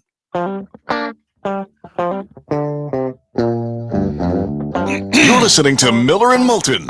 And now, here's Mark Miller and David Moulton. In our remaining moments with Gary Danielson of CBS, he begins his 20th year with CBS, 36th in the booth. He'll be at Penn State Saturday. Nittany Lions, a very soft non-conference schedule, and they open up with Nevada and their first-year head coach, Barry. All right, Odom. I'm gonna fire you right now. Whoa! You say Nevada one more time. Oh, it's Nevada, right? Because I'll get fired. See, right. Because I'll say it and then you'll say it, and so it's your fault, but it'll be my fault, right? I'm available this weekend, Gary. Yes, right. You're fired for the again. Nevada game. Okay. Ladies and gentlemen, by the way, Gary only gets to fire me once a year. At least that used to be the rule, but now it's his final year. It could be a weekly thing. All right. You were saying you had a Bears story for us. I'm just going to. Yeah. I'm just. So you put this helmet out here, right? I didn't put it out there. It's just sitting out there. There's, this isn't ours. We rent this, Gary. We don't even have an option to buy. So this is like a lease. The memories you think of. I threw 2,000 passes. I was a free agent quarterback. A lot of good, a lot of bad too. But the Bears stick out. It's like 82, 83 right in there. They're coming on. We're good. The Lions are good. We got a good team. We're playoff worthy, and we made them a couple times. But they're coming on. They got Singletary. They got the defense. They've got the 46. Buddy Ryan's coaching them. Ditka's the coach. They're stopping us. We're playing in the Silverdome, and we go 3 straight series. And I don't know exactly what happened, but it's like this: interception, 2 plays, interception. Come back out, fumble. I don't know who fumbles. 2 plays, fumble. Defense stops them again. They punt back to us.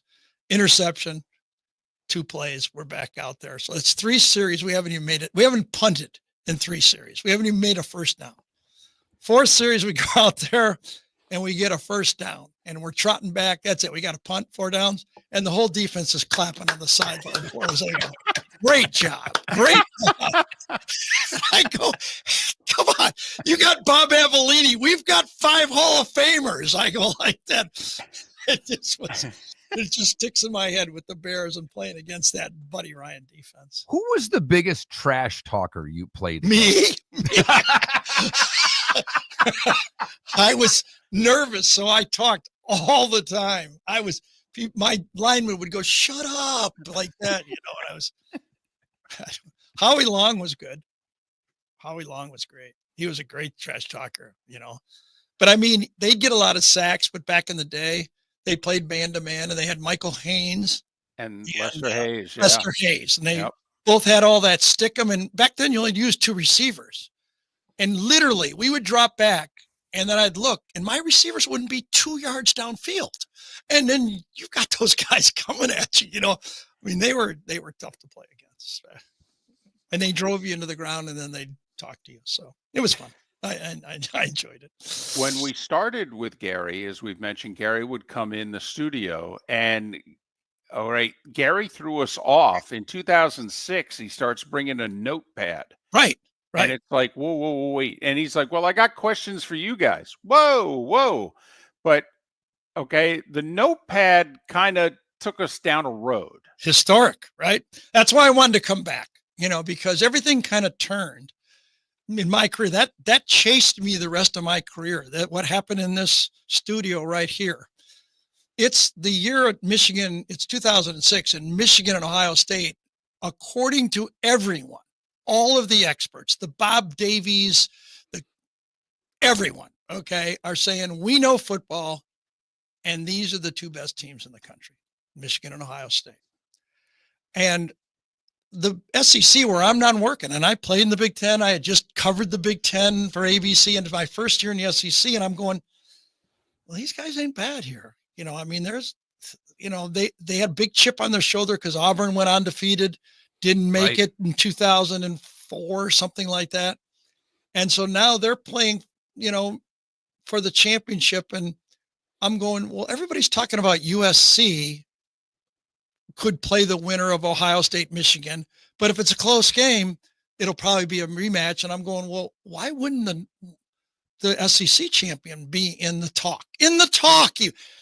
Mark, they weren't even, I think David can attest to this. They weren't even in the conversation. Not at all. Okay. In fact, the USA Today had a front page poll. So who should play for the national championship? The loser of the Michigan-Ohio State game play the rematch, or USC versus the winner. Florida was not even considered. The SEC champion was not even in the talk about it. And so I started playing around with the notepad over the weekend, and I said, all right, I'm going to bring it to these guys in the studio. I'm going to check it up, see if it makes sense what I'm thinking here. You and David and I went through this graphic for like 30 minutes on air. Am I aligning the teams right? Basically, it was strength of record is what they're really going back to, or eyeball test. And I was more strength of record guy than eyeball, because I kind of believe that eyeballs can fool you, what you think. So that was created in this studio right here. I took it to our production people on Wednesday, Thursday, Friday, and David will attest to this, even in the pregame, I was still tweaking. Should I move one team up or down? And literally, we get on site in Atlanta. We're going up to the booth. Gary stops. We're in the stadium. See, literally the only time it's ever happened in 20 years. Gary says, turn around. We got to go back to the truck. And we go back to the truck and we sit down, and Gary's got the graphic that he's worked on for 3 days in front of him. And he says, does this look right to you? Yeah. And the way it was, I would rank each team according to best to worst. And I go, should I move team 7 up to 6, 6 down to 7? Because I wanted to be fair, as fair as I could. And stuff had to happen. Right. USC. All that work was just on the chance that Pitt would lose. Pitt would beat West Virginia, right? No, that was the next year. We needed UCLA, USC, and by halftime they had. So now it came down to, is it going to be Michigan rematch, or if Florida wins, will they get their shot? And the whole country thought Michigan.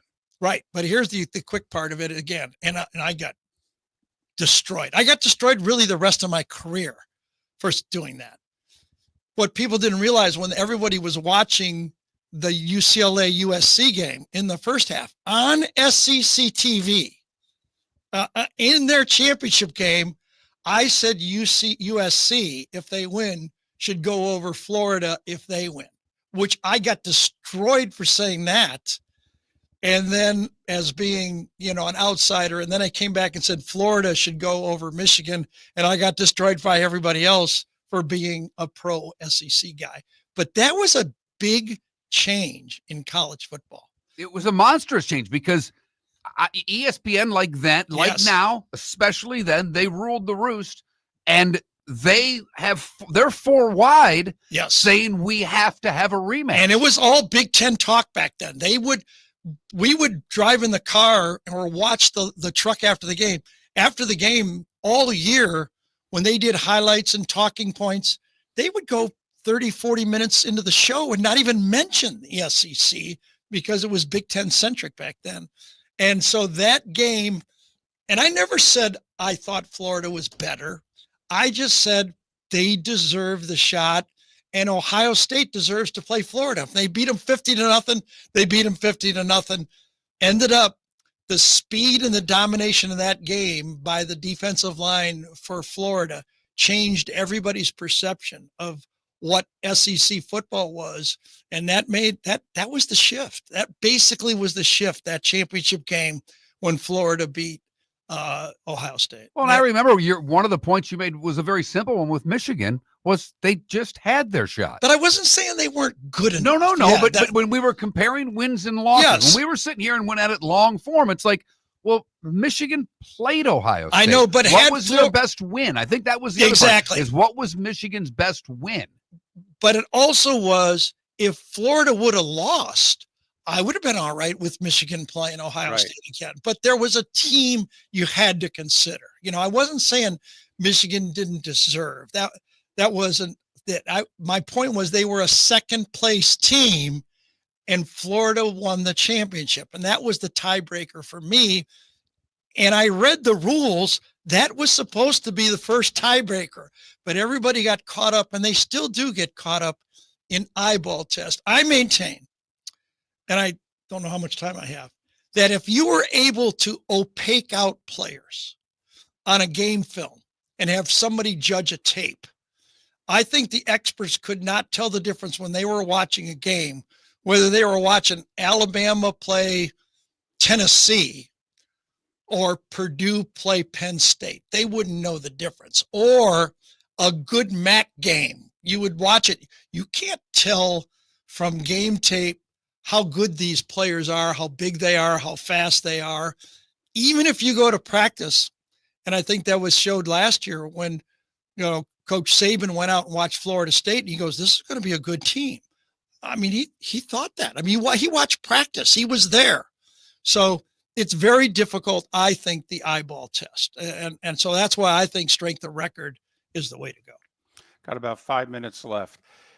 Do you think college football fans are going to be okay with their teams losing 2 and 3 and maybe even more games a year? If we have the big boys playing each other more, they're going to beat each other up. They're going to look more like the NFL. That's never been how college football has done things, not at the highest level.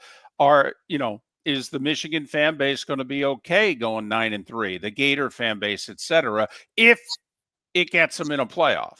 Yeah, I think they will, David. They'll learn to like it, just like Ohio State this year. I mean, I remember Ryan Day started out the season on the hot seat. Very few times when you are on the hot seat and then it gets hotter by losing to Michigan, the playoffs end up saving him. So I think they'll learn, what it's like to play in the playoffs, and everybody will adjust. Do you like the tweak they made to the playoff this year with giving the top 4 teams the 4 seeds? Because before it was, the best 4 conference champions. Are you okay with the tweak they made to the playoff? You did turn it off, and I can't turn it back on. Okay, There I got we go. it. All right. There we go. You mean the on button? Yes, That's the on button. Yeah, it's hard to believe.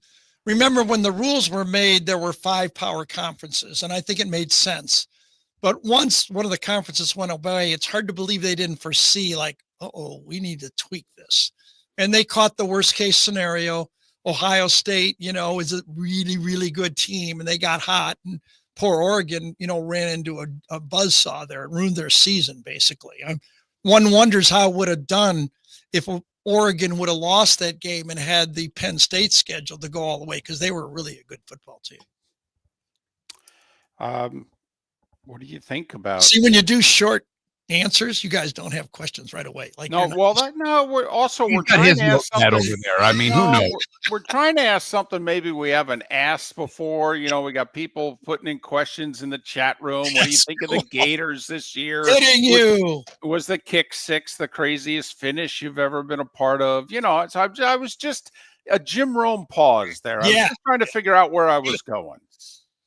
Well, where did you land? Where are you going? Where'd you land? I really didn't. I just explained my pause. I mean, Sonny wants to know if you ever played golf at Augusta with Vern. I mean, not with Vern, but I played it, so, and I was going to break 80.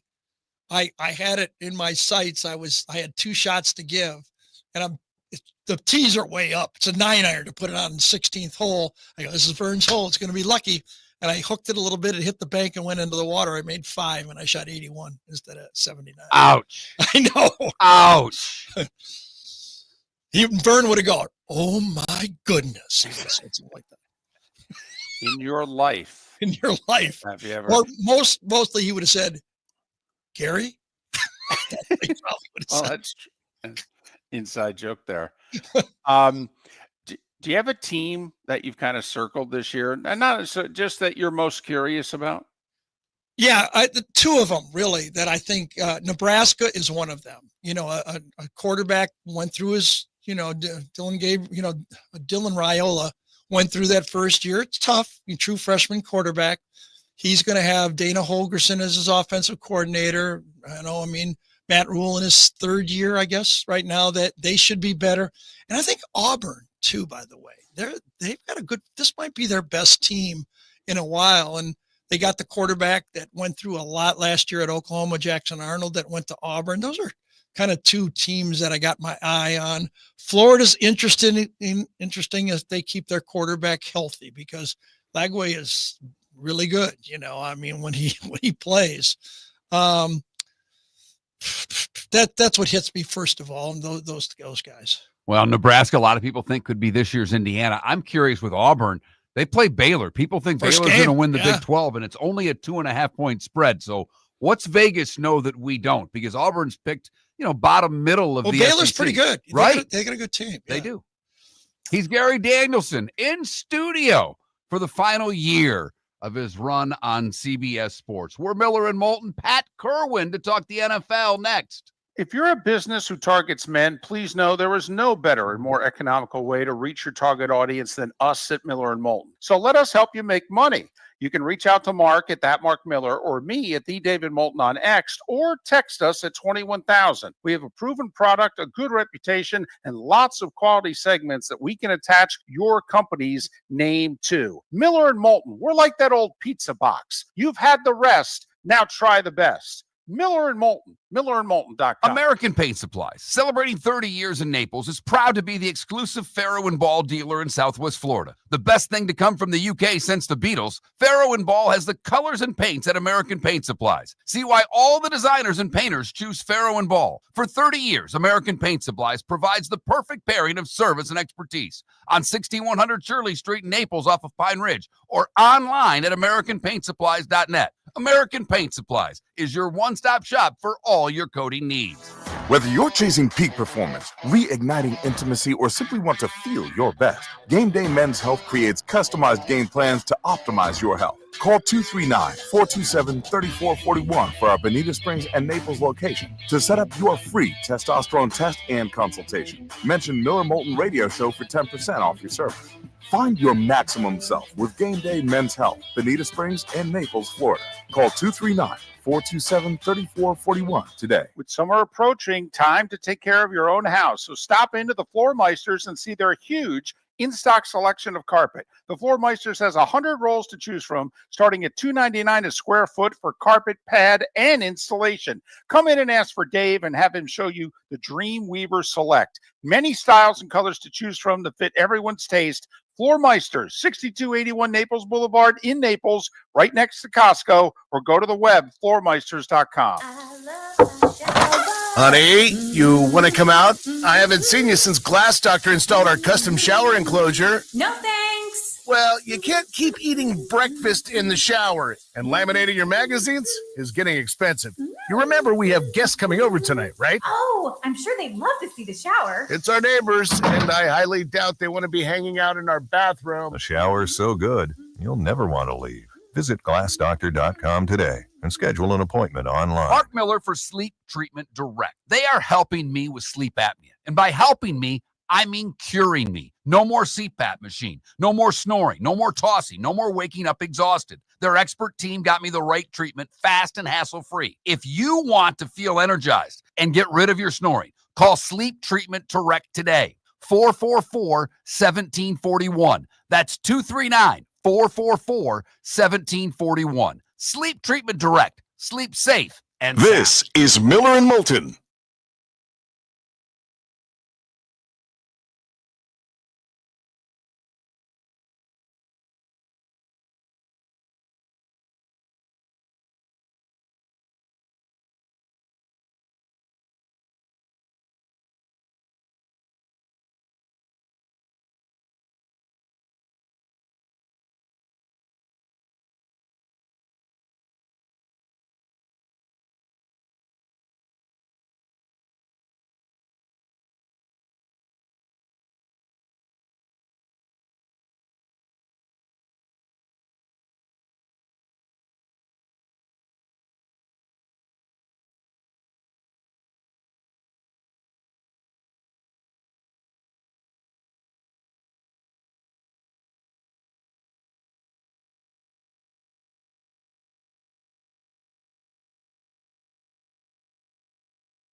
Don't worry, Gary will come on, again. Good morning. Morning, Pat. Morning, Pat. How are you, boys? Good. How are you? We're good. How are you? Good. Oh.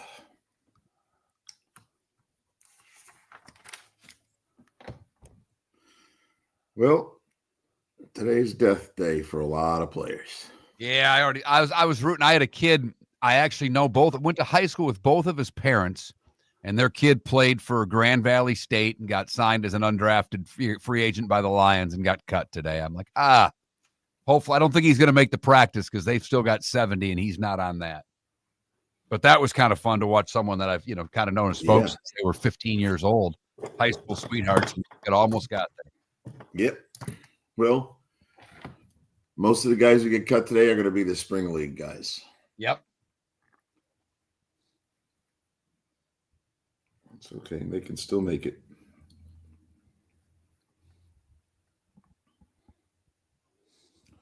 Ba-dum.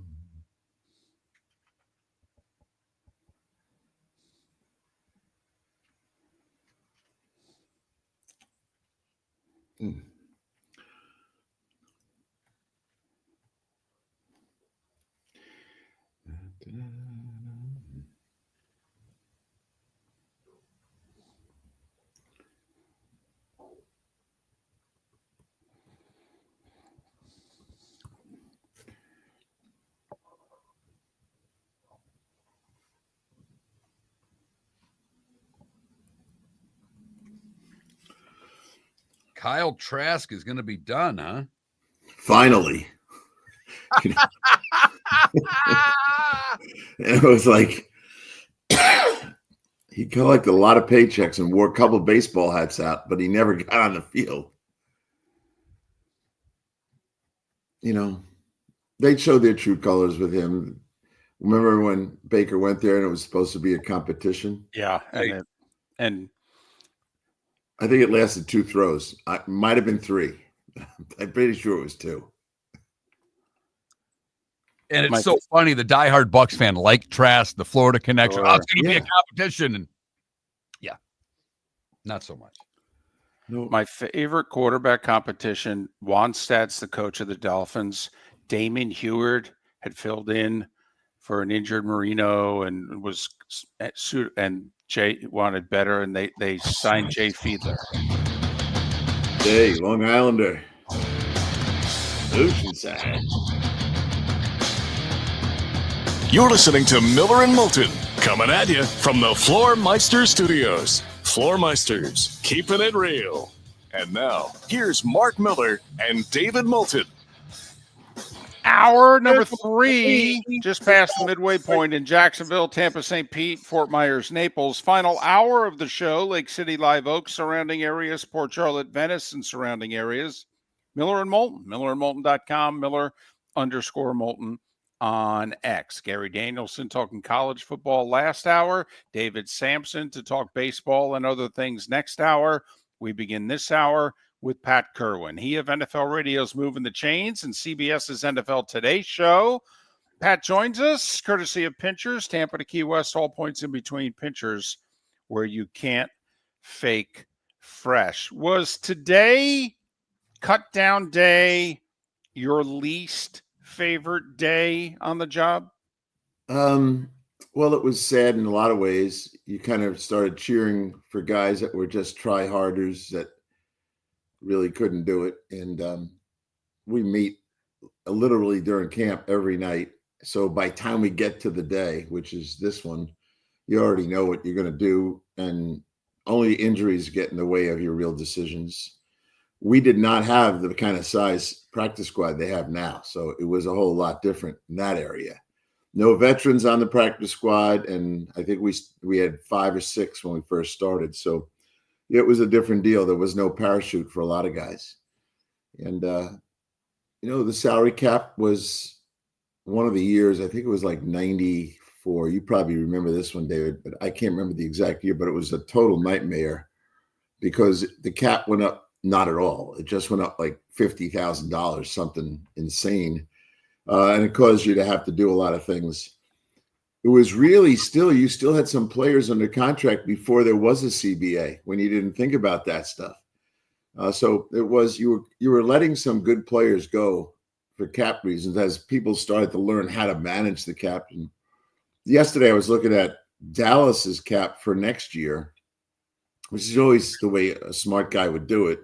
If you're running a business, Joe Banner did a great job of that. But ultimately, I can see why there's a problem with Parsons and why they don't really have a deal done, and they probably won't.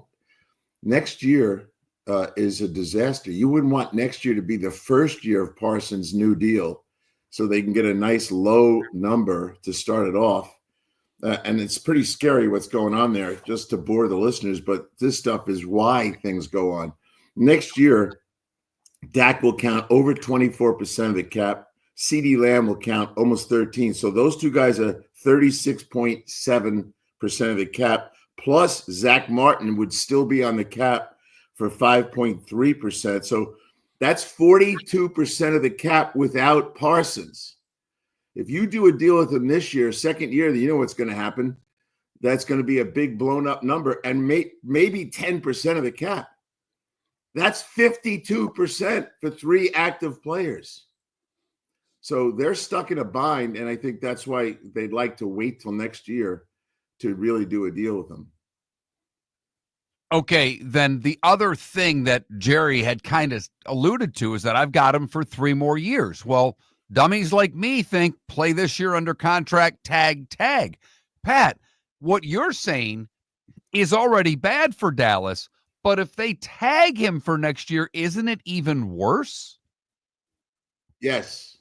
The tag number, as the listeners should know, is like that's the one pure number. You can't spread it out because it's a 1-year deal.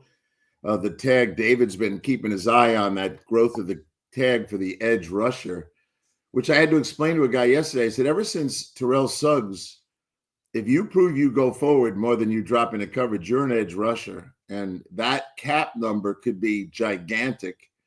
So Jerry likes threatening. I've threatened and hoped I never had to use it, but I don't think when I look at his numbers, like the agent probably has, that he knows, yeah, but they don't have the cap space to do it. And with you, when you're already up to 42%, and what are you going to do? Go to Dak Prescott and convert more salary to signing bonus and push more of this down the road? So doing a deal this year with Parsons, unless he would do a deal that you want, which I think we've already passed that. I think next year the player is going to think, you can talk about that franchise tag all you want, but you're not cutting CD Lamb, you're not cutting Dak, and you still got Martin on the books, and you're going to end up going over 50% of your cap on 3 players. That is really bad. And remember, Pickens is a free agent. Okay. Yeah. And in theory, when they acquired him, it was for more than a year. And he's going to get paid in the mid-20s. So this gets fascinating. They literally could have 5 guys, about 2/3 of their cap on 5 guys.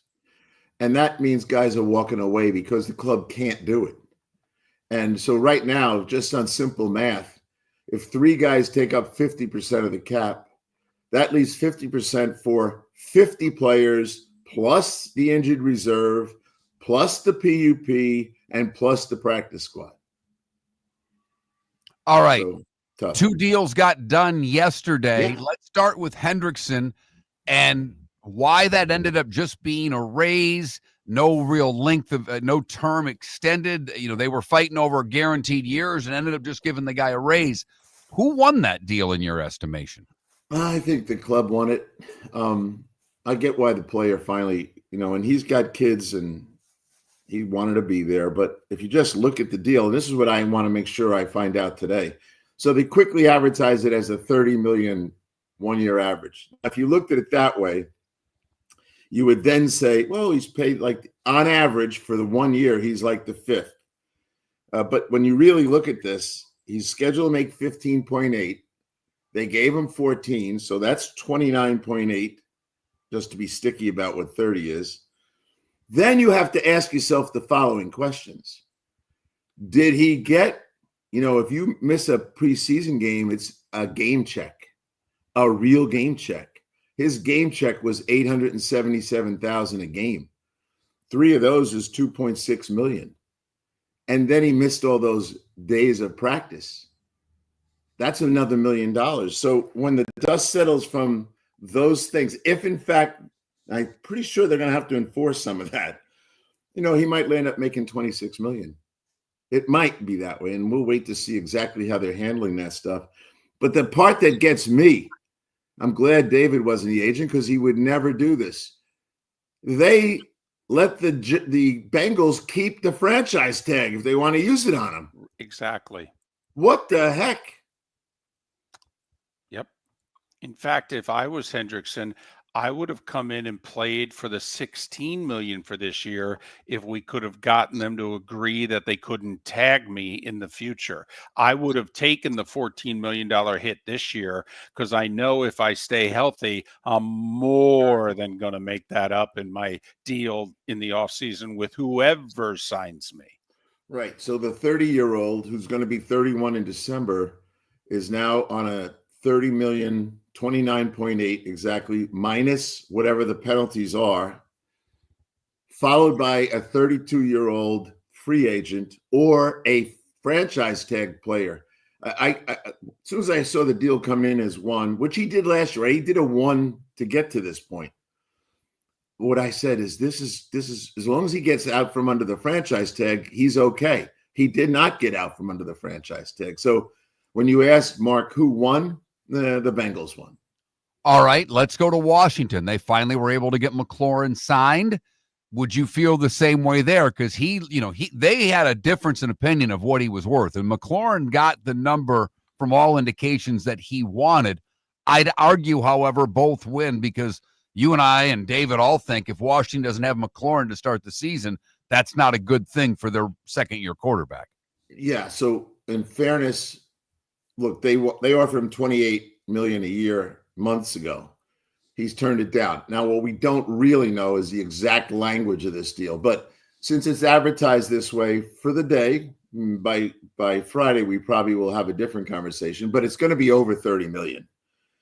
And as it says, it's 32, maybe. We'll see how they did it. And I didn't get a chance to talk to anyone down there. So it's a good deal for him.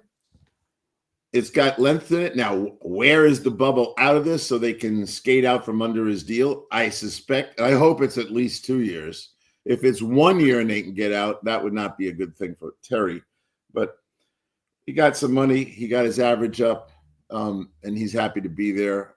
Once I see the particulars, I'll know more. But right now, I'll assume the advertised 32 million per for 3 years, right? Because they're keeping this year plus adding 3. Right. I think it's fair to say he won that one by holding out, and he didn't hold out because they put him on PUP, so he wasn't fined for anything, and that kind of kept the relationship healthy to keep talking.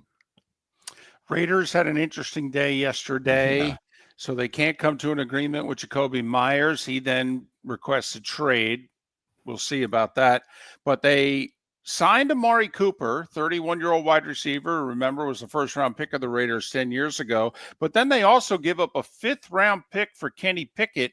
That tells me Kenny's now the backup to Geno Smith, and that Aiden Hutchinson, whether they keep him or cut him, that he's now, or not Hutchinson, but Aiden O'Connell. That he's now the third string quarterback. I thought it was a very interesting day for the Raiders yesterday. And do you think they'll work things out with Jacoby Myers? Well, I knew that this one I knew enough about. But first off, Aiden is hurt with a wrist injury, and he can't go for 6 weeks. They're probably putting him on IR. That's probably going to happen to him. Pete made it very clear when I talked to him that we need a veteran that started games. There were 14 quarterbacks released in the last day or so. None of them really have starting status. You look at all of them you want, and Nate Sudfeld, Ripien, Martinez, Thompson Robinson, Hundley, and on and on. Hendon Hooker, Zappi, Wolford. I went through all of them. Those were not fitting Pete's definition of the two. Remember, when he had Russell, Geno was the two. And who was Geno? A guy who had starting experience, was a first rounder, kind of a profile of Pickett, and on the roster, and at least he knew that this guy could line up and play. That's what he's got with Pickett. And when he looked around, he knew that Cleveland wasn't going to keep 4, and I think he got the right guy. He's Pat Kirwan, NFL Radio, moving the chains, weekdays 3 to 7. This is last weekend where he's not going to New York for CBS's NFL Today show. Pat joins us courtesy of Pinchers, Tampa to Key West, all points in between. Pinchers, where you can't fake fresh. Gary Danielson last hour, Pat Kirwan this hour, David Samson next hour. They all join us on the American Paint Supplies Hotline, your one-stop shop for all your coating needs. When you're craving the real taste of Chicago, there's only one name to know. Jimmy the Beef Guy. We're talking tender, juicy Chicago beef sandwiches. Whether your party's for 10, 100, or 200, bring game day to your house with Jimmy the Beef Guy. The catering packages come with the beef, the gravy, the peppers, the bread, everything you need. 2 convenient locations, Fort Myers and Bonita Springs. Skip the ordinary and bring the beef. Jimmy the Beef Guy, Chicago flavor, Southwest Florida style. Call today or visit jimmythebeefguy.com. Defining a new era in men's health. Get stronger and healthier at Game Day Men's Health. With our in-house laboratory, get in, get treated, and get back to your passion and purpose. Call 239-427-3441 for our Bonita Springs or Naples location to set up your free testosterone test and consultation. Mention Miller Moulton Radio Show for a 10% discount on your service. Start living your best with Game Day Men's Health, Bonita Springs and Naples. Call 239-427-3441 today. American Paint Supplies, for nearly 30 years, is your one-stop shop for all your coating needs. If you are a designer, a contractor, a professional painter, or a weekend warrior, American Paint Supplies is the place where experts go to get expert solutions. At 6100 Shirley Street in Naples off of Pine Ridge, American Paint Supplies delivers the best solutions with the best products with the best support. Meet Gene and his team today at American Paint Supplies. Call 239-566-2700. That's 566-2700 or online at With AmericanPaintSupplies.net. summer approaching, time to take care of your own house. So stop into the Floor Meisters and see their huge in-stock selection of carpet. The Floor Meisters has 100 rolls to choose from, starting at $2.99 a square foot for carpet, pad, and installation. Come in and ask for Dave and have him show you the Dream Weaver Select. Many styles and colors to choose from to fit everyone's taste. Floor Meisters, 6281 Naples Boulevard in Naples, right next to Costco, or go to the web, floormeisters.com. This is Miller and Moulton.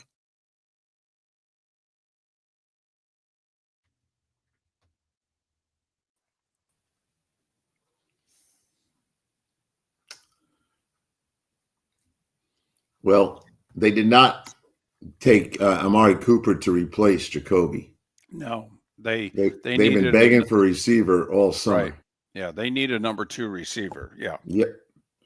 Yeah. And Jacoby, downstairs in the locker room, practice starts in 15 minutes.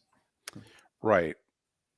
And I understand Jacoby and his agent are like, hey, on this team, I'm the number 1. I want to be paid like a number 1. And the Raiders are looking at him going, Jacoby, you're not a 1. Come on. Yeah, we're going to live without a 1 here. And if you don't watch it, Cooper might take the spot. I was going to say, and our tight end is the number 1. All right. Yeah. And there is no doubt they're using him. I said when I was there, if I was scouting them, I would not classify him as a tight end. I'd be tickled to death when he lines up next to the tackle, because I got a chance at least to slow down his release. All the other places he lines up, that's where the real danger is. And I would be thinking, we'll treat him like a wide receiver, and we'll be in big nickel every time. 3 safeties on the field, and we have to match up. And he lines up in about 7 spots. So the one next to the tackle is the one I fear the least, because at least the Sam linebacker can line up on him and funnel him to the safety. Yeah, they'll be all right. Pickett will love being with Pete, because Gino is going to convince Pickett, this is how I got my rebirth. Stay right here and listen to this guy. Boy, it's been quite the last 18 months for Pickett. Yeah. Pittsburgh to Philly, Philly to Cleveland, Cleveland to Vegas. He's one away from being tied with the most traded active player in the league. There's one guy who's been traded 4 times. I should know who that is, but I don't. Oh, gosh, I got to find it now. I saw it this morning, made me laugh. I want to see how the poker game plays out between Carolina and Minnesota over Thielen. Well, the markets are set. Like, all we're seeing is 6th and 7th round compensation until we got to Pickett, and that was a 5th. Everything else is, and some of them, first off, if you can't get a 7th in 2027 for a guy like Hendon Hooker, I wouldn't trade for him. But think about, you have to release the guy. No one's called you. Try to shop that guy probably all summer. But a 2027 7th round pick is replaceable in a half a second. So you can't even get that. Then people don't want to touch it.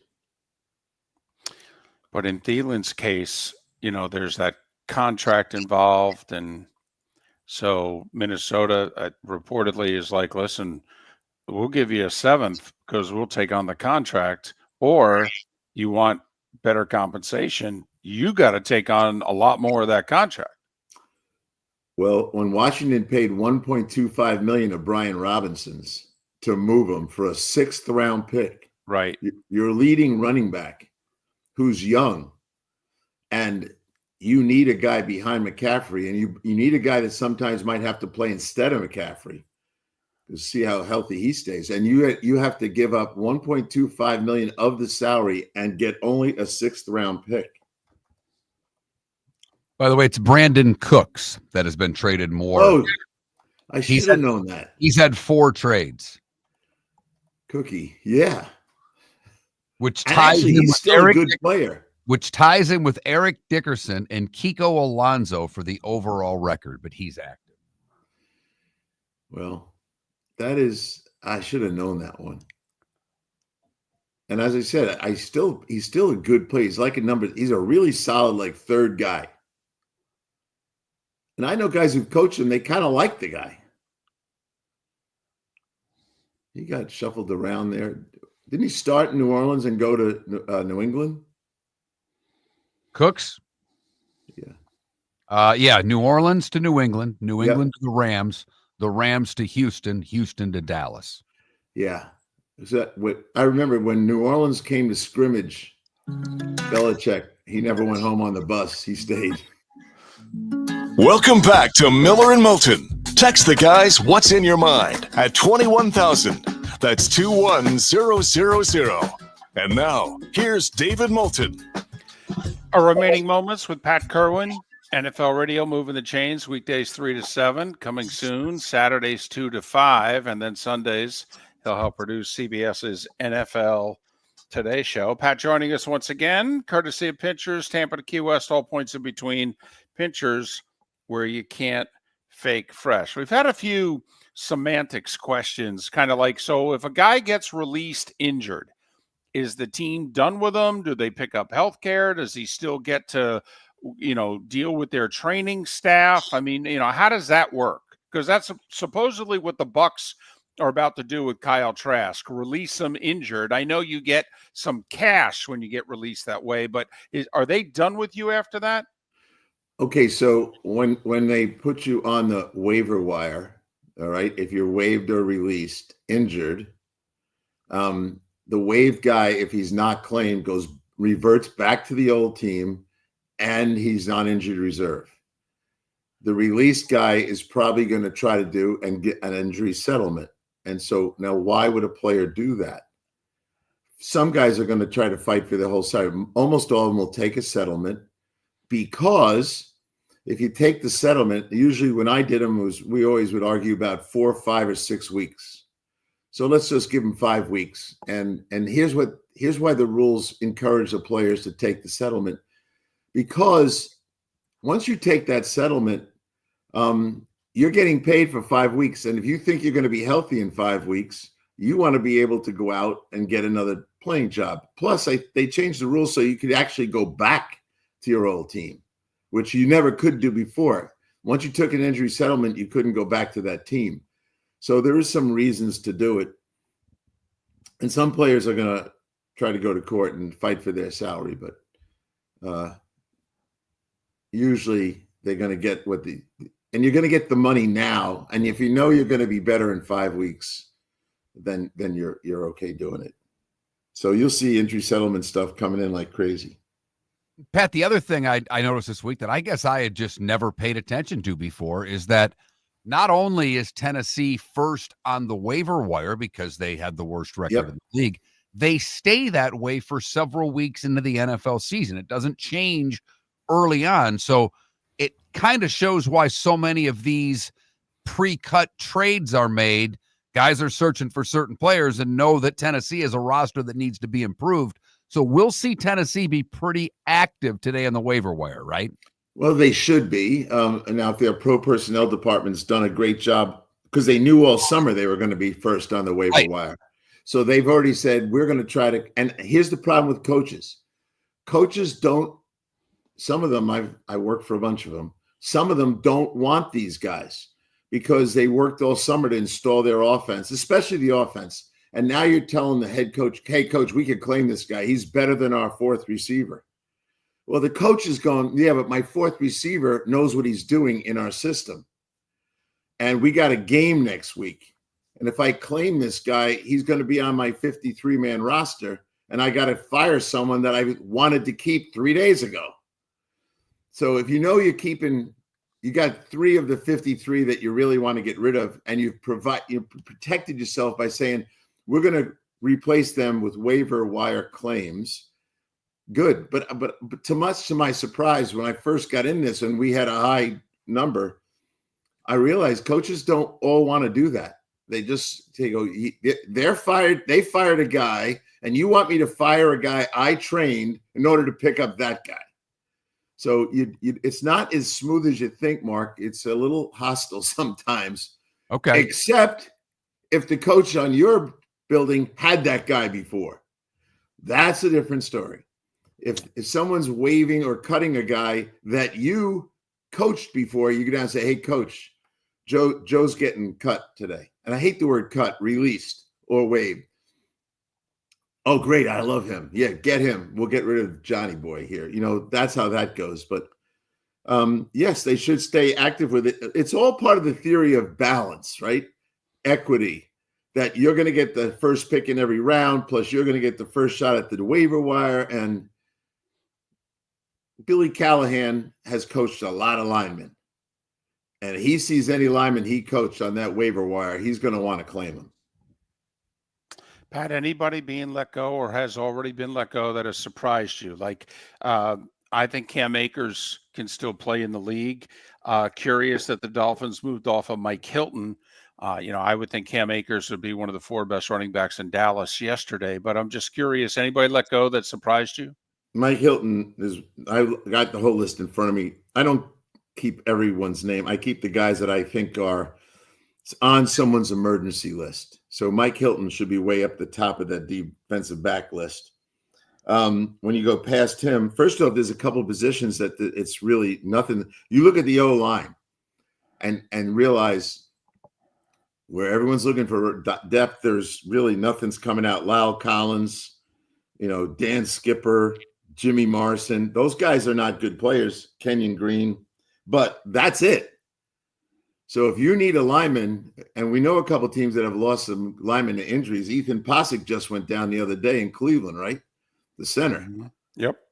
But if the coach comes down and says, hey, give me a center from the waiver wire or released, I'm going, well, coach, the only one's Jimmy Morrissey. What? That's it. So we'll see what today brings.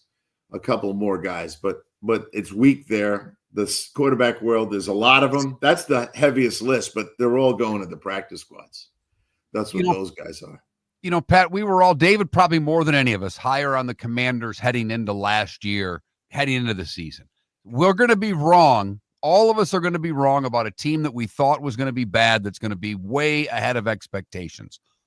What do those teams do in August to get there? Is there any traits, any trends, anything that you've seen that says, all right, Carolina, they've done everything the right way that they could win 5 or 6 more games than they did a year ago? What is it in your estimation for a team to do that? Well, the first thing, I think you guys will do the same thing, is who had a bad season because of health? Who lost people that are getting them back? That would put the 49ers in an interesting conversation. Cowboys as well. Yes. Yeah. So that's the first place to go to start. And I think you guys are the ones who introduced me to the concept of how do you win 4 more games? So the health is the first issue. The second one is the coach. Did you just replace a bad coach with a dynamic coach? That'd be Dan Quinn, right? What did he do in his first year? He found a quarterback, which is always the number one thing. And he's coming from a position of experience.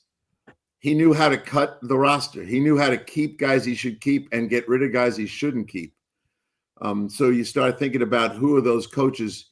And I'm talking about usually a veteran coach. Can Mike Vrabel, put Mike Vrabel's stamp on that team in a division that's got, they won't win it, but could they win 4 more games? That's entirely possible. But why I say it, I know the 3 of us don't believe it. But that's your point, Mark. We can't get ourselves to see the team. We know it's going to happen. Math says it's going to happen. 5 teams are going to make the playoffs that didn't make it last year. And I will not be able to pick 5 teams for that. In a lot of ways, I should just do it, but I can't get myself to do it. Well, and let's be honest, the Raiders check off most of the boxes that you just talked about. They had a lot of key injuries last year. Big upgraded quarterback with Geno, big upgraded head coach. I mean, if they weren't playing in arguably the toughest division, but certainly one of the 3 toughest in the league, I think we'd all be going goo goo gaga for the Raiders. We just think they could be a hell of a lot better and only win 2 more games.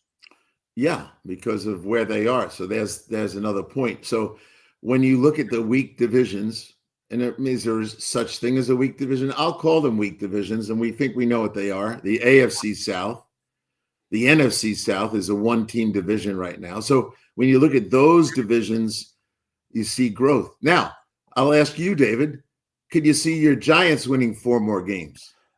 Yes, I could. In fact, I think when Mark asked the question, and I know we're up against it time-wise, but that I think you need to improve the bottom of the roster. Everybody focuses on the top of the roster. And I will say the bottom half of the Giants roster is the best it's been since Shane's been the GM. He's Pat Kirwan, NFL Radio, moving the chains here on Miller and Moulton.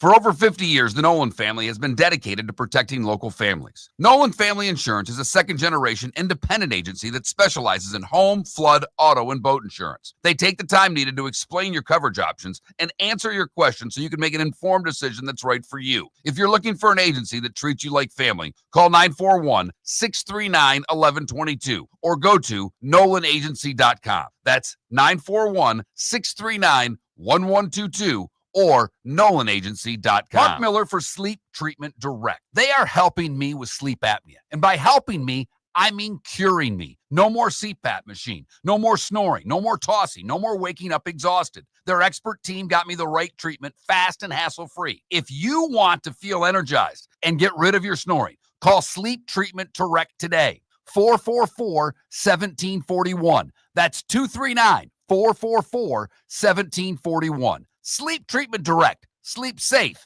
and sound. American Paint Supplies. For nearly 30 years is your one-stop shop for all your coating needs. If you are a designer, a contractor, a professional painter, or a weekend warrior, American Paint Supplies is the place where experts go to get expert solutions. At 6100 Shirley Street in Naples off of Pine Ridge, American Paint Supplies delivers the best solutions with the best products with the best support. Meet Gene and his team today at American Paint Supplies. Call 239-566-2700. That's 566-2700 or online at AmericanPaintSupplies.net. If you're a business who targets men, please know there is no better and more economical way to reach your target audience than us at Miller & Moulton. So let us help you make money. You can reach out to Mark at that Mark Miller or me at the David Moulton on X or text us at 21,000. We have a proven product, a good reputation, and lots of quality segments that we can attach your company's name to. Miller & Moulton, we're like that old pizza box. You've had the rest, now try the best. Miller & Moulton, millerandmoulton.com. This is Miller and Moulton.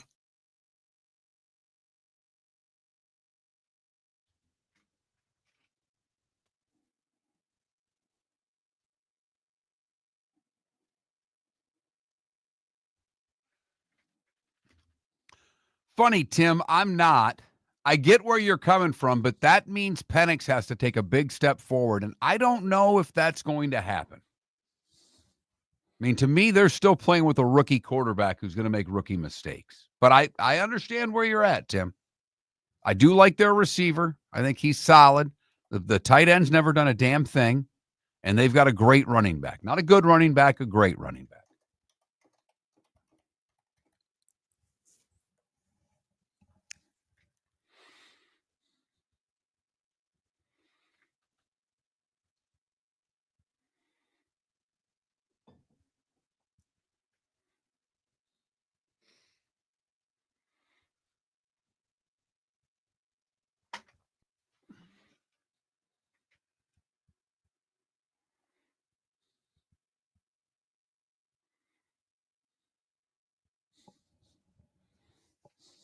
Got some Dolphins news. All right. I did see a great meme right after the whole Cracker Barrel thing. Mm-hmm. 2 worst logo moves in business history, and it had the Cracker Barrel logo and the new Cracker Barrel logo, the Dolphins new logo and the Dolphins old logo. Yes. I'm like, All right. well done. Well done. Good for them. Former Tulsa, Kevin Brockway just reposted this. Former Tulsa QB transfer Cardell Williams has beaten out Jalen Rashada for the starting position at Sacramento State. Right. That Rashada really hasn't lived up to. No.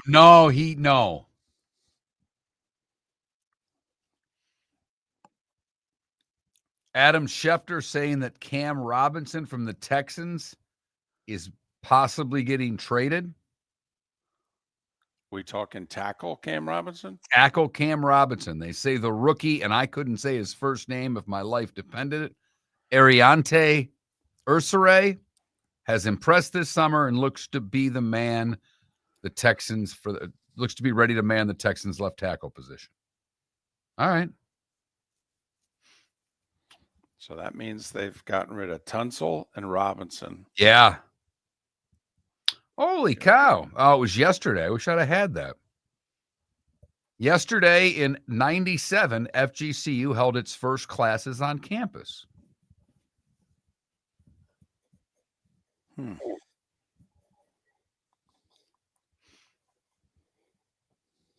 Oh, DeVito's getting released. Yes, he is. Man, I thought they'd trade. I really thought they'd trade Jameis.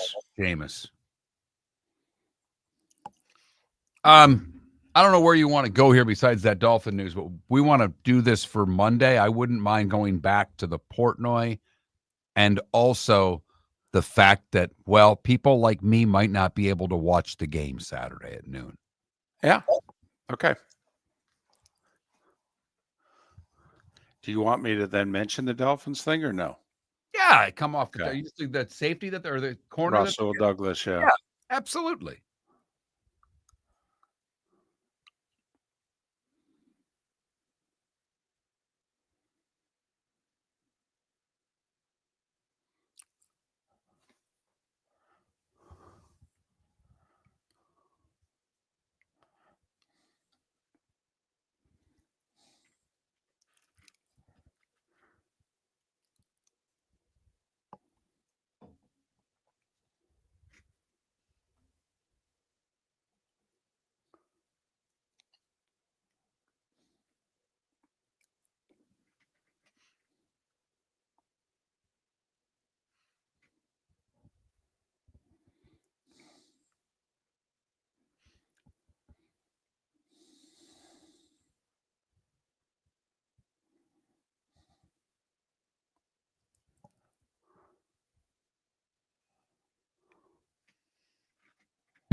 You're listening to Miller and Moulton. And now, here's Mark Miller and David Moulton. 22 minutes till the top of the hour. David Samson will join us then. Miller and Moulton, millerandmoulton.com, Miller_Moulton on X. I don't know if it's breaking or developing, but some news concerning the Dolphins. We've talked about it for months. They may have the worst cornerback room in the league. They had signed Mike Hilton right before camp. They released him yesterday. Well, they replaced him today with veteran corner Rasul Douglas. Former Packer, Bill, 1 year, $3 million deal. I like the signing. He's not a speed corner, but he can still cover most receivers in this league, Mark, in my opinion. Okay, he goats quarterbacks. I think he'll get his 4 interceptions. All right, he can be beaten by the speed receiver on a post, but, you know, I like the signing for Miami. On the cheap for $3 million, I don't know how you could. I really don't know with their defensive backfield, David, how you can look at this signing as anything but a positive right now. It's the worst part of their team. They flat out need bodies. And if you're right and he can still play a little bit, now they got a body that can play, create a couple of takeaways. We've said it all along. We do not trust the Miami Dolphins. But the one thing that they can do that we feel they should be able to do and do very well is get after the quarterback. Yep. And if they do that very well, then, David, all bets are off on the Dolphins. They may be better than we think. I don't trust the offensive line. I don't trust the back. I don't trust the secondary at all. But there are pieces there. So there you have it, Dolphins. A week from Sunday at Indianapolis. Colts haven't won week 1 in 12 years. I must say we've really neglected the poll questions today because we've had Gary Danielson in studio for an hour, and there was no way we're even going to mention either poll question with Gary in studio for fear he may have gotten up and walked away, and then back-to-back segments with Pat Kirwan. But today is National Dog Day. So we ask, are you a big dog person or a small dog person? 72% of you, big dog, big dog. And it's also National Toilet Paper Day, to which we ask, do you fold or crumple? 65% of you say fold. I did get this text. What in the wide world of sports? Just woke up out on the West Coast and saw the poll questions. Genuinely stunned. Big dogs always. And crumpling toilet paper? You know, we live in a society. I honestly feel like Mark when the subject of ketchup on a hot dog comes up. To which yesterday, when I was getting ready for the show and doing some stuff in the middle of the day, my daughter was doing homework next to me, and I discovered what the poll questions would be. And I asked her both questions. And when she said crumpled, I felt I failed as a parent. I do too, actually. And I think you're a really good dad, but, can't be perfect. No one can. And we don't think Ohio State's anywhere near perfect because Ohio State announced late yesterday that they are banning one David Portnoy from entering their stadium for the final, segment of the Big Noon Kickoff. You know, they take that last break. They go from wherever they are. They're inside the stadium. Portnoy is not being allowed in the stadium by Ohio State University. It's as petty gets. People all day long on social media, all I have seen is there a softer fan base and a softer college football program in the country than Ohio State. And I would make a mountain out of a molehill here. If I was Fox Sports, I would go nuts. I really would. I would call up Tony Batiti and I'd say, change this by noon today, or we're going to take drastic action. And by drastic action, all right, we're not going to send checks. And we send the biggest checks in the conference. Never mind the fact you want to play the censorship game with our on-air personnel. We'll play the censorship game with Ohio State. We control the Big Ten network. All right? We won't cover virtually all of their teams. And what if Michigan just decides now we're not letting Urban in our stadium? Right. Which they've never done, and Urban goes there and he gets booed and all that stuff. But what if Michigan decided, okay, now what if Nebraska decides they don't want whomever there? This is a really dangerous precedent for Fox to not go scorched earth on, David. To me, it really is. They control that. They own the Big Ten. What do they own? 61% of the Big Ten network? Yes. And they controlled the 7-year, $7 billion TV deal. They literally sat down. I was told that they literally were sitting next to the Big Ten negotiating the specifics of the deal. Okay, that the Big Ten was saying to Fox, of the 7 years, how many Big Ten title games are you willing to give up? Well, we'll do 4, and you split up the other 3 how you want. So CBS got 2, and NBC got 1. Are you willing to give up the Ohio State-Michigan game? Never. Never. No, never, ever, ever. Okay, so they get it every year. How many times are you willing to give up the number 1 pick over a 13, 14, 15-week process? Okay, so that CBS and NBC could get some of the better games. Okay, seriously, the deal was negotiated. The deal would not have happened if Fox didn't sign off on it. Not if CBS or NBC. And by the way, they're both throwing in over $300 million a year. They were not sitting at the table. They were told what the terms were going to be. No. I am making a stink about this because, what if Michigan decides they're going to play this game with Urban? We're doing the Ohio State-Michigan game this year. They're not going to let Urban in the stadium. Okay, see, that's the other thing. Fox usually does their show in the parking lot and the last segment they're on the field. What if they decide they want to do the whole 2-hour show from the field? So what, Portnoy's banned for the whole 2 hours? It's ridiculous. No, come on now. I understand you don't like him. I get it. I'll justify it. Okay, he has said bad things about you and your school and what have you. You've said bad things about Michigan. I mean, it's part of your guys' thing.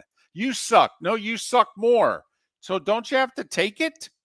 Doesn't it come with the territory?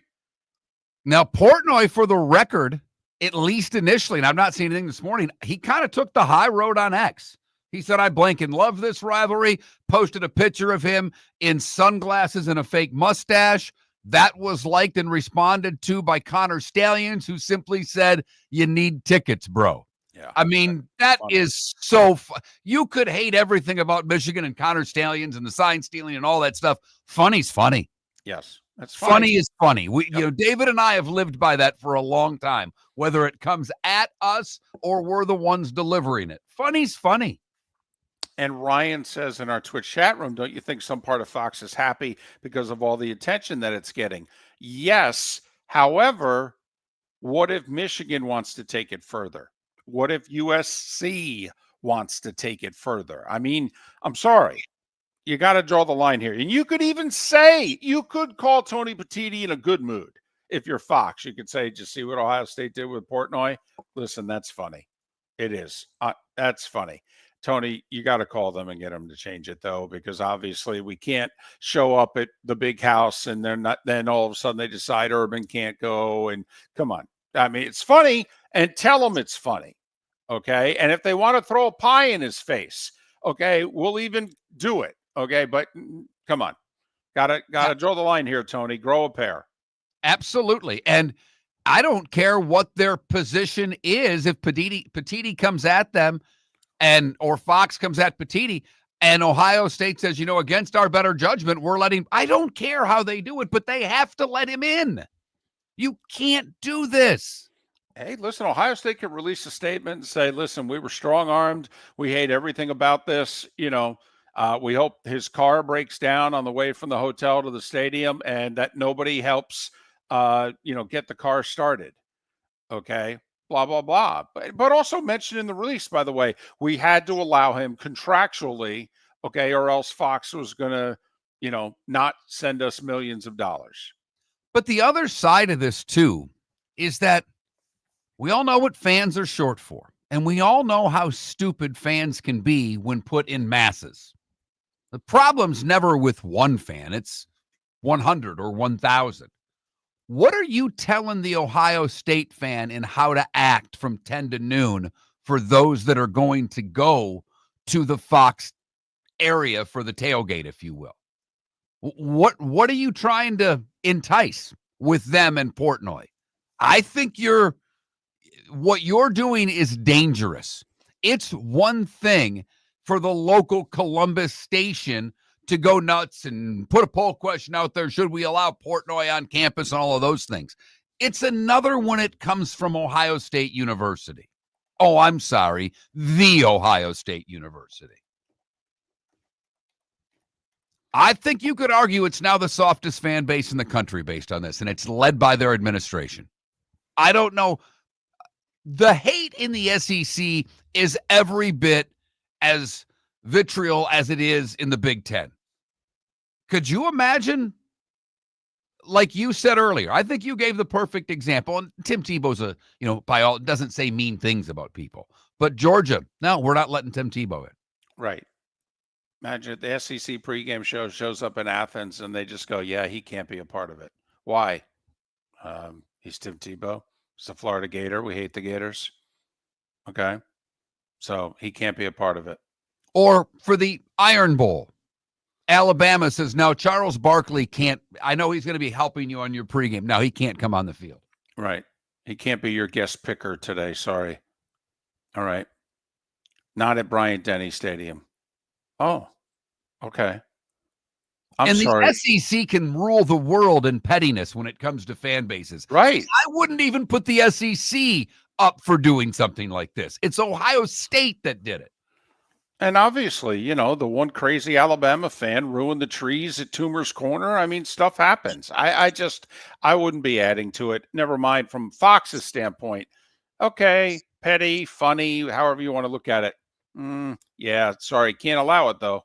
We can joke about it at our staff meeting. Oh, we're going to be hysterical. We may ban Portnoy from the staff meeting, okay, just to pretend as if we're going along with it. But no, sorry, can't do it. By the way, do I have to remind you how big our checks are every year? And by the way, I'm talking about $400+ million, and we run the Big Ten network. That's how big our checks are every year. Do the math. All right. Ohio State, tell you what, you want to ban Portnoy? That's fine. That's $25 million we won't be sending your way, by the way. Just so you know, $25 million. I mean, Ohio State's getting on average between $60 and $70 million from their television agreements. The majority of that is coming from, wait for it, Fox. Yeah. I just, I mean, trust me, I'd feel the same way if it was CBS or NBC. I would, but I'm incredulous over it because it's Fox. I am. I will say, though, there is real tension between Ohio State, their fans, and Fox. Ohio State, Mark, I brought this up a few weeks ago, and people, I think, oh, this is too behind the curtain. Ohio State is tired of playing at noon. Tired of it. And they really hate playing home games at noon. They want to play later. Their fans don't get to tailgate. All right. The game's done, and the fans are like, well, why do I need the Saturday night hotel, which hurts the local economy? Okay. Seriously, Ohio State and their fans are fed up with being on Fox at noon. The Texas game was the last straw. Ohio State's more bent about this being at noon than Texas is being 11 a.m. local kick. They hate this. I actually think this is part of it, Mark. I really do. People have no idea how bad the blood is right now between Ohio State and Fox. And, unless you live in Columbus, I mean, if you're coming from anywhere else, it's a little bit of a drive to get to Columbus. If you're coming from Cleveland or Cincinnati or any of the major metros in Ohio, so I get it. That means you're leaving your house at 6:30 in the morning or 6 in the morning to get to a tailgate by 8:39, get your car parked and everything lined up. I get it. I've done it for noon games. I actually, from that standpoint, can sympathize with the Ohio State fan base. But here's the other problem. Are you or are you not cashing the checks from Fox? Right. I don't know what to tell you. Okay. In 2031, there'll be a new deal. You can work certain things into it. Hey, you guys didn't limit the number of times Fox could show a team. I'll give the SEC credit. They always limited it. CBS could only show a team 5 times. If they wanted to show more, they had to petition the league, and they had the ESPN had to sign off on it. Texter files in. As a Gator, I wouldn't even think about banning Danny Kanell from the Swamp, and I hate that bastard. Exactly. Gator fan. I'm telling you, I'm on your side with this one. One other thing quickly. Last year, Gus Johnson was so fed up with apparently Ohio State's booth. The ceiling was like, I don't know, caving in and what have you. And he took the camera in the booth live on air and made them show the state of disrepair that the broadcast booth was in at Ohio State. Yeah. Let me tell you how happy Ohio State was being embarrassed on national television by Fox. There's a lot of bad blood here. It goes much deeper than people think. If you're a business who targets men, please know there is no better and more economical way to reach your target audience than us at Miller & Moulton. So let us help you make money. You can reach out to Mark at that Mark Miller or me at the David Moulton on X, or text us at 21,000. We have a proven product, a good reputation, and lots of quality segments that we can attach your company's name to. Miller & Moulton, we're like that old pizza box. You've had the rest, now try the best. Miller & Moulton, millerandmoulton.com. Shoeless Joe Sports Cafe is where your fantasy football draft should be. Free private rooms, Wi-Fi, plus food and drink specials. In August, Shoeless has bingo and trivia Tuesdays and Thursdays with your chance to win free wings and beer for a year. Fridays, live music on the deck. Saturdays, karaoke on the deck. Plus daily meal specials like Wednesdays, $6 wings and half-price pizza. Watch all your baseball and football at Shoeless Joe's, your home for good food, good times, and good sports in the Bell Tower Shops, Fort Myers. For over 50 years, the Nolan family has been dedicated to protecting local families. Nolan Family Insurance is a second-generation independent agency that specializes in home, flood, auto, and boat insurance. They take the time needed to explain your coverage options and answer your questions so you can make an informed decision that's right for you. If you're looking for an agency that treats you like family, call 941-639-1122 or go to nolanagency.com. That's 941-639-1122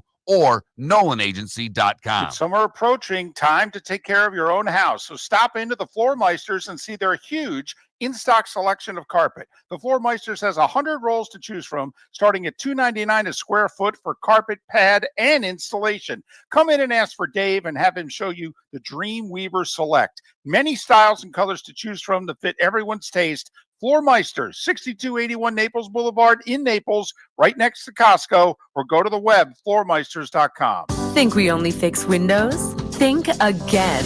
Your local Glass Doctor Home and Business does so much more to upgrade your home. We custom build stunning shower and bath enclosures, install sleek glass doors and windows, and can bring fresh life to foggy or cracked panes.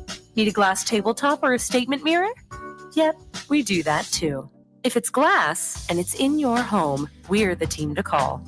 Call the Glass Doctor, we fix your pains. Oh, yeah. American Paint Supplies, for nearly 30 years, is your one-stop shop for all your coating needs. If you are a designer, a contractor, a professional painter, or a weekend warrior, American Paint Supplies is the place where experts go to get expert solutions. At 6100 Shirley Street in Naples off of Pine Ridge, American Paint Supplies delivers the best solutions with the best products with the best support. Meet Gene and his team today at American Paint Supplies. Call 239-566-2700. That's 566-2700 or online at AmericanPaintSupplies.net. This is Miller and Moulton.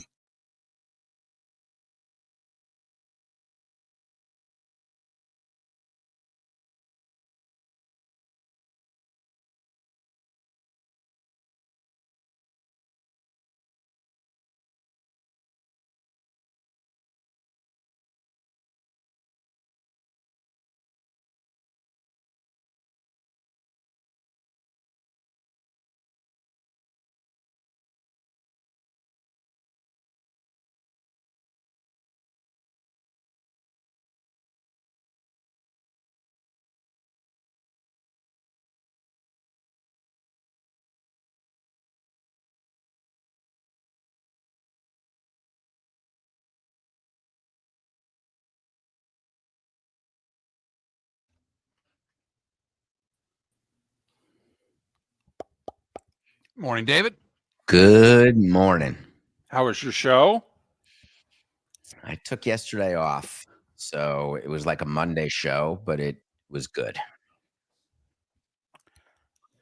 Just need a day to gather yourself. I had a wedding in Oh. Newport, Rhode Island Gotcha.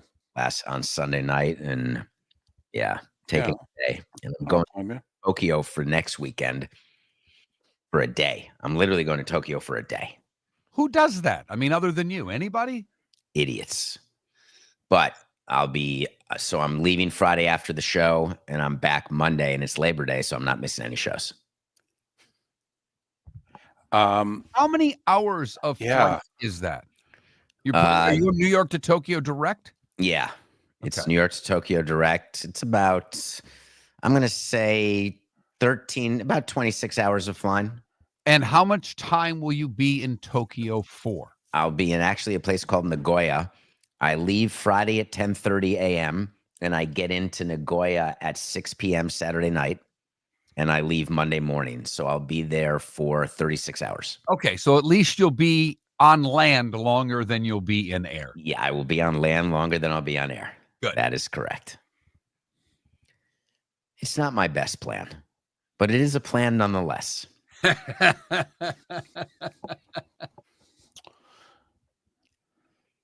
Well, this person has to be special.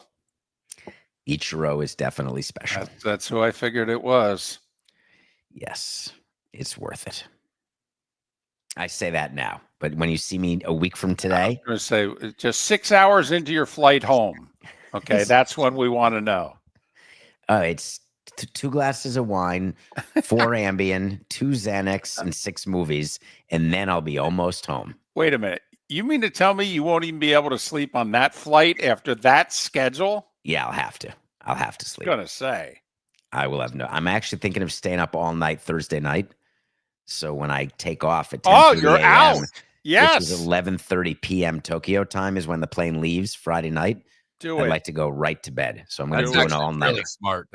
If you can pull that off, that's a great plan in theory. Boy, it's theory.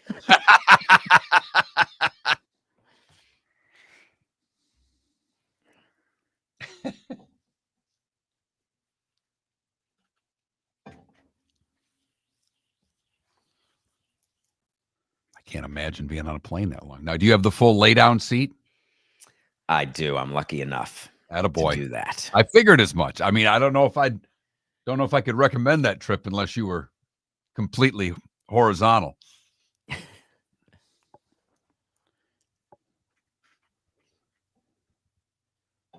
It'll be fun. He does a charity event. He's playing a game against high school women where he pitches.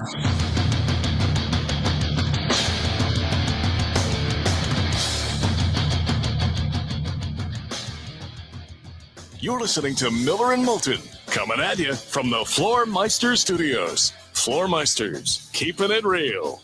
And now, here's Mark Miller and David Moulton. And just like that, it's the bonus hour of Miller and Moulton on this star-studded show. Gary Danielson for hour 2, Pat Kirwan hour 3, David Samson here in the bonus hour in Jacksonville, Tampa, St. Pete, and Southwest Florida. You know David Samson, nothing personal with David Samson. It's a nearly 2-hour podcast / show. It's 7 a.m. Eastern live. It ends only minutes before his weekly appearance here on Miller and Moulton. David, you can follow him on X at David the letter P Sampson. How you doing? Are you barring me from the show? Why would I do that? Well, I don't know. I mean, Ohio State just barred Dave Portnoy, and it's in my head okay. because All right. I just did a full segment on it on today's Nothing Personal, and I am worked up. Well, we are as well. We've talked about it a couple of times this morning, David, because this is an incredibly dangerous precedent.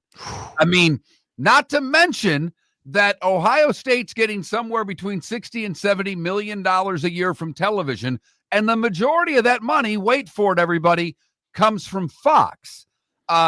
David's already said that he would have gone scorched earth. If he were Fox, he'd be on the phone with the Big Ten commissioner. He would be telling them I'm holding back checks. We're in agreement. I said it makes Ohio State look like the softest fan base and softest university Ever. in the history of college sports. So I'm curious your thoughts. Pathetic. Puts the P in petty. Here's an idea. Get 102,000 people to boo him. Just boo him so hard, so loud that it interrupts the broadcast. In. But banning him, and listen, I'm not a Barstool guy. They don't pay me. I'm a Metal Arc guy. I'm a Miller and Moulton guy. I'm a CBS guy. I'm not a Barstool guy. But come on. It's literally outrageous. Oh, because he's not very nice to Ryan Day and he's a total Wolverine. I'm a Badger. It would be the equivalent would be me banning every single reporter who said something bad about me at the ballpark. Guess what?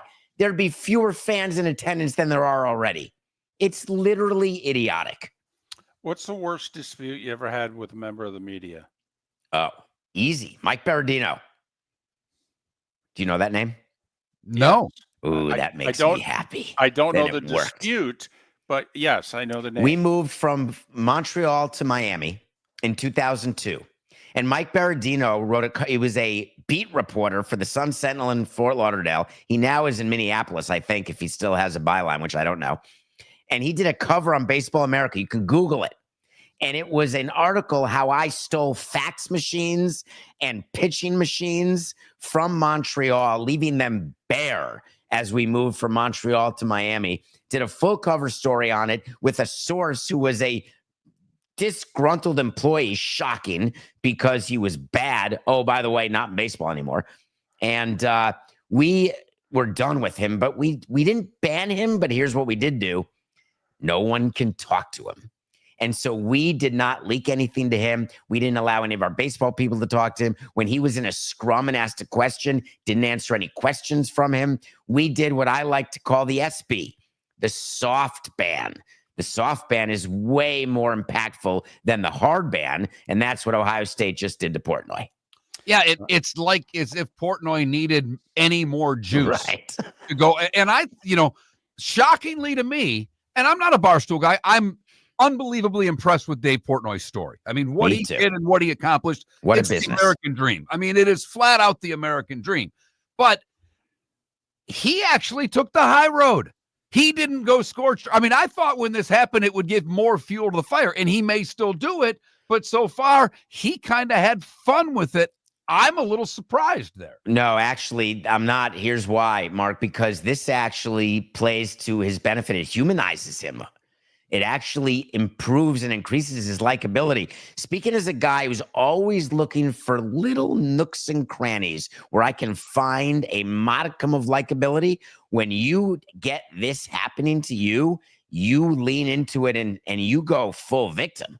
You say, listen, what do you want me to tell you here? I just do what I think is right, my best. I want to be entertaining. You don't go scorched earth, because when everybody else is going scorched earth, the point is you don't have to. When no one else is going scorched earth, that's when you fill that void and use your microphone and your platform to go scorched earth, because then you're always having a differentiated voice. And that's what he's really good at Barstool. Mike Berardino, the Notre Dame beat writer for the South Bend Tribune, he'll be in South Florida this weekend covering Miami and Notre Dame. Is that the same one? Yeah. I can't believe it. That you listen, let's not kid ourselves. Google's amazing. Now, as much as YouTube is fighting with Fox and carriage disputes and they're increasing their prices and it's a total antitrust nightmare monopoly, that's still unreal that we could be in the middle of a show and while you're not paying attention to what Mark and I are talking about, you're Googling Mike Berardino, who I can't believe we're saying his name this often, Mike Berardino, and you found out that he's going to be in South Florida for a reunion because is it week 1 this Saturday? Yes, it is. Because week 0 was this past weekend. Correct. I don't understand the week 0 thing. It's a college football thing. David, you should understand this. You're a Badger and your team is in the Big Ten, and there are 18 teams in the Big Ten. Okay. There are 18 teams in the Big 12. Okay. You should understand this is a college football thing. Counting has been a problem in college football for a long time. Well, and I can give it to you in baseball terms as well. This is the equivalent of MLB opening their season in Japan for 2 games and then coming back and continuing spring training. But after week 0, it goes to week 1. There's no in between. No. So it's not like that, Mark. It's an equivalent. That's all I say. It's an equivalent. Why not name week 0 week 1? Like, is there a whole marketing thing where they sell T-shirts? Because it was only 5 games, whereas, week 1, everybody's playing. There's 60, 70 plus games. So literally there were 5 games last Saturday, and that's why it doesn't get the billing of being week 1. Do people fight for the right to play week 0? Well, yeah, like Kansas State and Iowa State, they made that an overseas trip in Dublin and Ireland. They got the noon slot on ESPN when they otherwise would never get that good of a time slot for that game. Do you think there'll be a TV deal one day that will include a week -1? Possible. We had Tim Brando on the show last week. He wants to move the season up to August 9th. By the way, he very subtly got in a Beastie Boys line and went full-blown Spinal Tap with his just make the week 1 week 0. It's 1 louder for everybody. Turn it up to 11. Step 2 coming out soon. Hey, I want to switch it to your sport, the big dumper. What this guy is doing, where do you think he will get? Do you think he has a legit shot at 60? And how big is this for Seattle? And baseball doesn't care because it is Seattle after all. Oh, come on. Don't say that. No? Don't say that people forget about the Pacific Northwest because it's a time zone where games are played late at night. They've had some unbelievable players go through Seattle. Yep. They've had everything there. The best team in history was Seattle when they won 116 games. But they just are missing one major thing. They've World got Series. nary a ring on the finger. Right. Nada. None. Now, their team's pretty good. They made some acquisitions at the deadline, getting Suarez, who stunk since they got him. They got Naylor. They've got a decent offense. Their rotation's always been good. They got this guy named Cal Raleigh, who's now second favorite for MVP, still behind Judge, but closing No the way. gap. No Yep. way. Current odds at No, DraftKings. I don't care. They're Subject wrong. to change. I don't I'm not care. wrong. Go No. check it. Go Google it. I don't care. Yeah, and I know you work for DraftKings. They're wrong. Sign up code Samson and There's find out. no way if We they can't in voted Florida. today. There's no way if they voted today that Judge would get the American League MVP over the big dumper. No way. I happen to think that Cal Raleigh deserves the MVP, and I know because we were around Stanton when he got to 59 in 2017 and won the MVP, and he had 3 games to get 60. And let me tell you, the muscles tighten, and you start getting down on the knob, and you start changing your approach because 60 just sounds better. Like 59's cool, but 60 is just insane. So I think Raleigh it's only August 26th. And he's got 50 already. He's going to get to 59, and it's going to be in the 20s of September is likely my guess. So he's going to have plenty of time to get to 60. But in his mind, it's not about 60. You know what number he's looking at. He's looking at 63. He's got a chance to pass Judge. And if he passes Judge, who's got the record at 62, he's going to win MVP. If the Mariners catch the Astros and win the West, and he gets a 6 handle, even if it's 60, he'll win the MVP. Right now, Aaron Judge minus 165 to win the American League MVP. Cal Raleigh plus 105 to win the American League. Hear that, David? The people have spoken. It's not the people. It's the people you work for at DraftKings. They're idiots. No, this was I don't know Hard what to Rock. tell you. This was Hard Rock. Well, then true. they're Take idiots it too. back. They're idiots too. Okay. He's going to break the all-time record for most home runs by a switch hitter. He's not only of his 50 homers, 20 of them have been from each side of the plate. This is not only that, has anybody seen a game in Seattle? The ball doesn't travel. He plays half his games there. This is a staggeringly a platinum gold defender. This is a staggeringly impressive season. And wait for it, guys. I just want to say where I started this baseball thing. One guy plays for Seattle, and the other guy, who does he play for? Oh, yeah, the New York Yankees. Oh, stop with that whole Yankee thing. That's not real. There's no bias toward the New York Yankees. Do you know I spent 18 years of a career trying to convince first Commissioner Selig, then Commissioner Manfred, that they gave the Yankees every possible advantage at every possible minute? And I lost every one of those battles, every one of them. But that was the feeling of all the teams, that the Yankees are just the favored son. Made me crazy. Well, now I'm angry. They are the favorite child. That's because everyone watches them. But that doesn't mean the favorite child gets the best steak every single meal. It did most meals. We're only children, David. I don't know how the hell either of us could answer that. Yeah, we can't help you here. The reality is that Raleigh has to do what he's doing to even be in the conversation, given where Judge is. But remember, Judge has struggled since coming off the IL. He's not hitting as well for average. He's not hitting for power. He's still getting on base. He's not even playing the field. Give me a break. The big you can get in the dumpers Hall of win an Fame as a MVP. DH. Edgar Martinez, No, I Seattle understand. Mariners. I'm just saying I'll bet you right now. You take Judge, I'll take the big dumper for MVP right now. $1? Yes. Nuts. Yes. Yes. Miller and Moulton guest rates. Yes. $1. Absolutely. He's David Samson. Nothing personal with David Samson. It's weekdays at 7 a.m. It's on DraftKings. Okay. And they pay about $2, $3. That's why he's so snarky. Follow David on X at David, the letter P Sampson. David P. Sampson. I Safe won 4 travels, quarters. buddy. Goodbye. American Paint Supplies, for nearly 30 years, is your one-stop shop for all your coating needs. If you are a designer, a contractor, a professional painter, or a weekend warrior, American Paint Supplies is the place where experts go to get expert solutions. At 6100 Shirley Street in Naples off of Pine Ridge, American Paint Supplies delivers the best solutions with the best products with the best support. Meet Gene and his team today at American Paint Supplies. Call 239-566-2700. That's 566-2700 or online at AmericanPaintSupplies.net. Got a cracked window or foggy glass? Don't wait for the next storm to make it worse. Your local Glass Doctor Home and Business is just down the road and ready to help. From leaky frames to shattered panes, we've got the tools and the know-how to get your home or business storm ready. With flexible scheduling and our done right promise, you'll be in good hands. So before or after the weather hits, call your neighbors at Glass Doctor. Glass Doctor, Glass Doctor.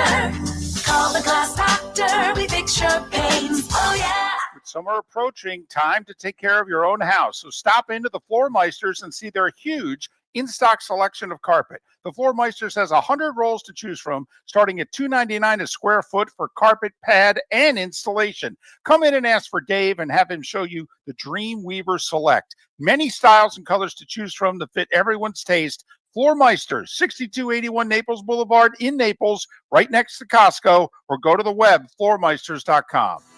Whether you're chasing peak performance, reigniting intimacy, or simply want to feel your best, Game Day Men's Health creates customized game plans to optimize your health. Call 239-427-3441 for our Bonita Springs and Naples location to set up your free testosterone test and consultation. Mention Miller Moulton Radio Show for 10% off your service. Find your maximum self with Game Day Men's Health, Bonita Springs and Naples, Florida. Call 239-427-3441 today. This is Miller and Moulton.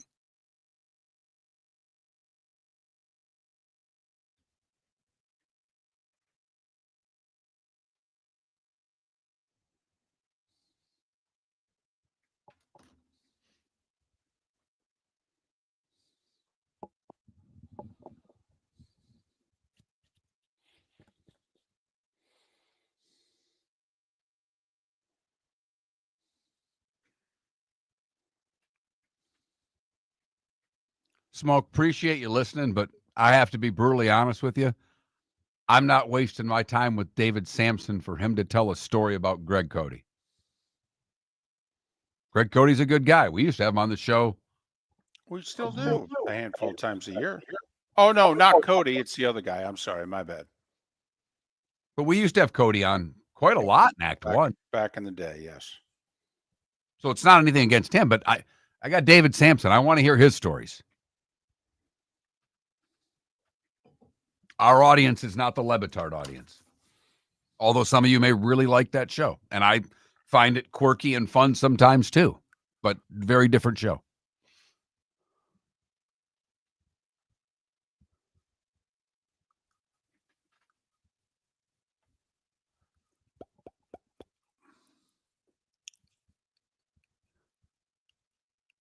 So I've got something here, unless you have something you want to talk about.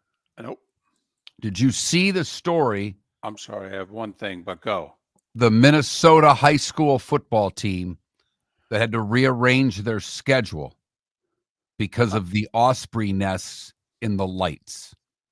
They can't turn on their lights because the osprey is a federally and state protected bird. And therefore they've had to move all of their games to day games until the ospreys are hatched and fly away. Then they can relocate the nest. That's spectacular. No, I was going to mention there is a report that's about an hour old saying that Sam Burns has been told he's going to be on the Ryder Cup team. Ooh. Now, I only see it from one outlet, but because, you know, obviously the announcement's in 26 hours, and that would be big. He's what?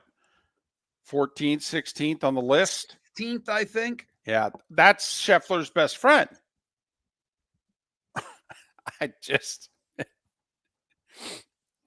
I will say what Keegan said to the Golf Channel Sunday.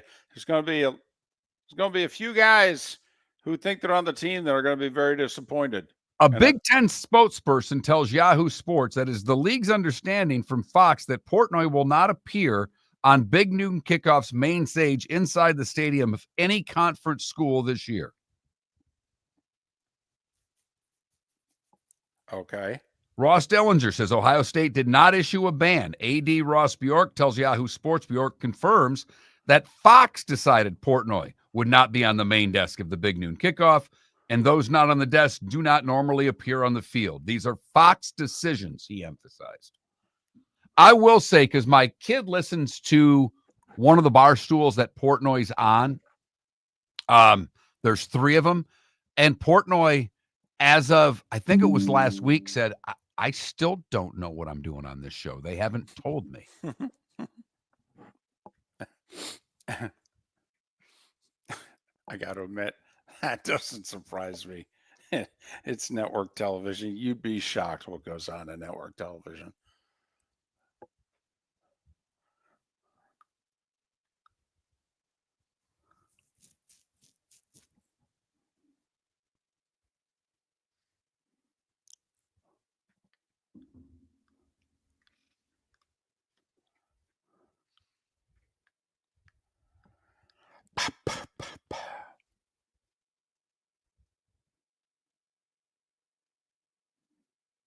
I believe that it'll probably get done before Saturday. If it doesn't get done, I will download the Fox app and watch it on that.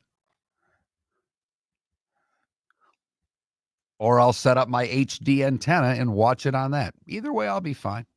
I'm not too worried.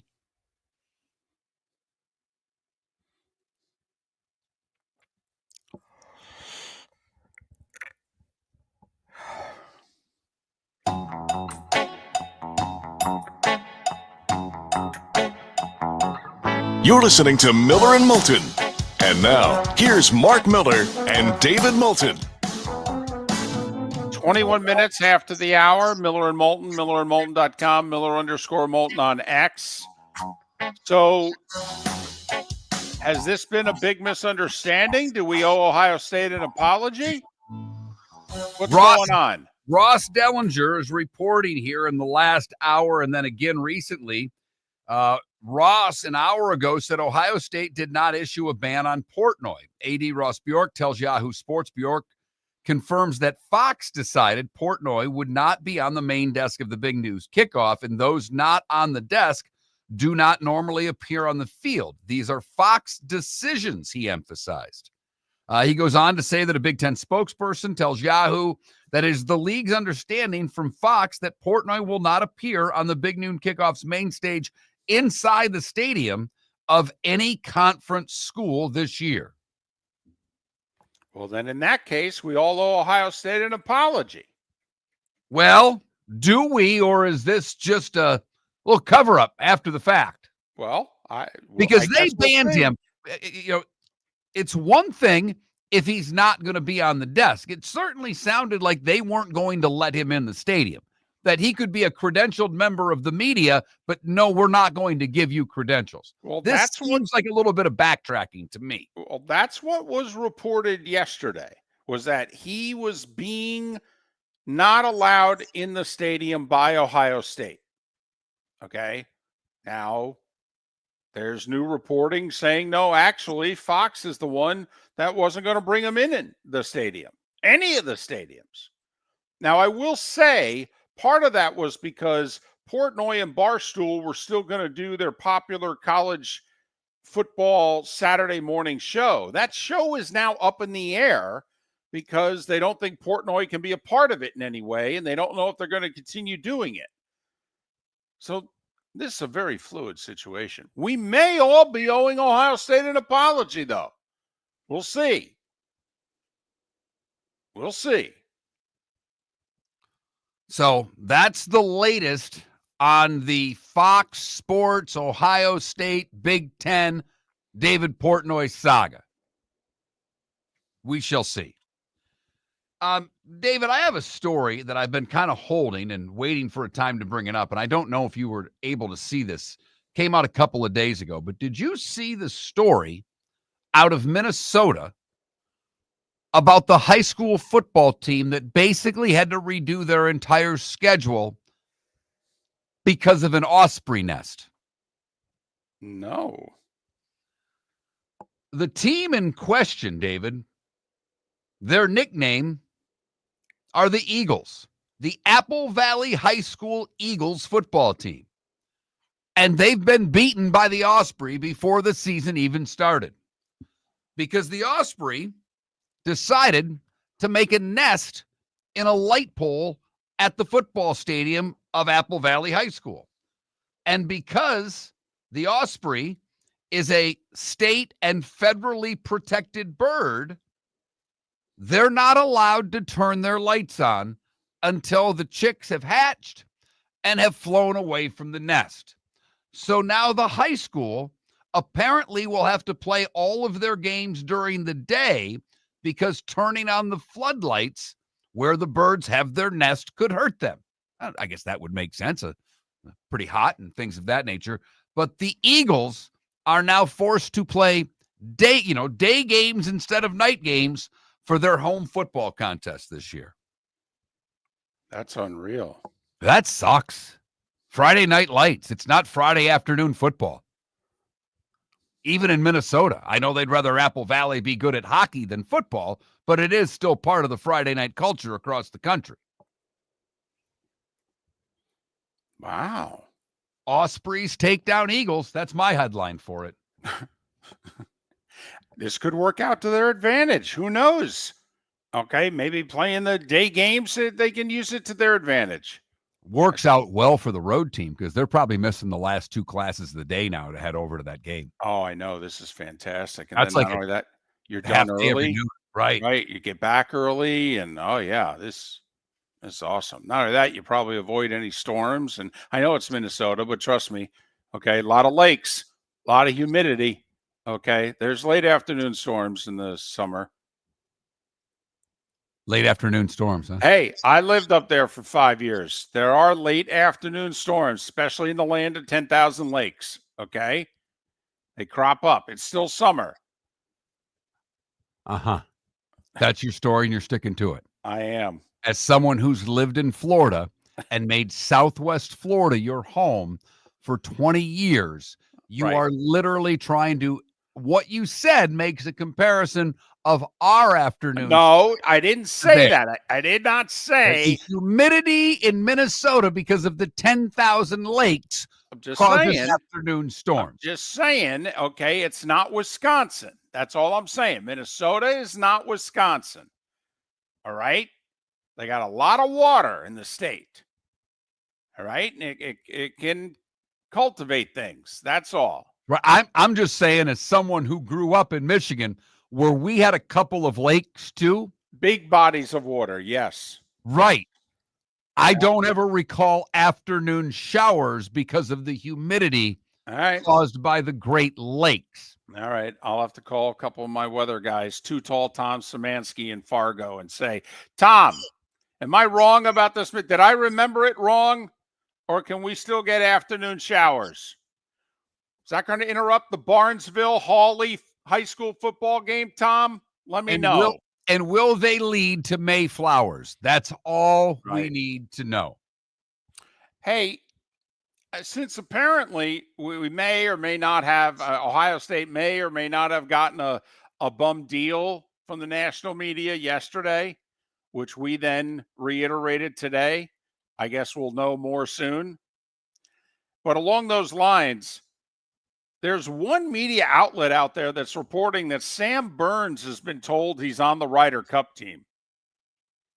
That would be noteworthy because he was 16th on the Ryder Cup points list. Although I do feel I'm contractually obligated to mention once again, he is the best friend of Scotty Scheffler. He's also arguably the best putter on tour. And a lot of Ryder Cups that come down to who can make putts and who can't. Just saying. He is 16th on the points list. 16th. We've thought on this show, and David even less than me, we thought that there were basically 6 guys for 3 spots. That Maverick McNeely, Keegan Bradley, Brian Harmon, Cam Young, Patrick Cantlay, and Sam Burns. That out of those 6, 3 are going to be on the team. We did our poll question yesterday on Cantlay. Most of you thought, or rather on Bradley, most of you thought that Keegan Bradley should be on the Ryder Cup team, that he should pick himself as a captain's pick. And you're convinced Cantlay's on the team. I am, because his team record in 2 Ryder Cups and a President's Cup is outstanding. Never mind the fact his slow play alone could win a match because the European player might get all bent out of shape. Did anybody catch the moment with Fleetwood? They get told they're on the clock, okay, and they're both walking towards the guy. And Fleetwood basically looks at him, extends his hands to the side, and his body language said, "What do you want me to do?" I mean, Fleetwood They were looked 2 at him holes like, behind. They were 2 holes behind. I know, but there's a full hole between them. We know why. well, you're right. And Fleetwood's looking at him going, "It ain't me. I'm not the reason we're a hole and a half behind." I joked. We had Whit Watson on last week, right? Or no, Bob Herrig. Bob Herrig. Bob Herrig. I said, listen, if Keegan had a sense of humor, he pairs up Brian Harman and Patrick Cantlay in alternate shot. The 6-hour round, the European team would quit 4.5 hours in. The only problem is that you'd have to make them the last pairing for your other 3 teams. Totally. And I don't know, David, if you did that, if NBC would have enough hours allotted to the 4 matches to be able to put that all within the television window. They better hope that that's over in 14 holes because, well, they may not finish forever. Miller and Moulton, the good, the bad, and the ugly. Today was the day when and what's on tap. It's how we finish out the show. Miss any of the show, go to millerandmoulton.com to download what you missed. For over 50 years, the Nolan family has been dedicated to protecting local families. Nolan Family Insurance is a second-generation independent agency that specializes in home, flood, auto, and boat insurance. They take the time needed to explain your coverage options and answer your questions so you can make an informed decision that's right for you. If you're looking for an agency that treats you like family, call 941-639-1122 or go to nolanagency.com. That's 941-639-1122 or nolanagency.com. With summer approaching, time to take care of your own house. So stop into the Floor Meisters and see their huge in-stock selection of carpet. The Floor Meisters has 100 rolls to choose from, starting at $2.99 a square foot for carpet, pad, and installation. Come in and ask for Dave and have him show you the Dream Weaver Select. Many styles and colors to choose from that fit everyone's taste.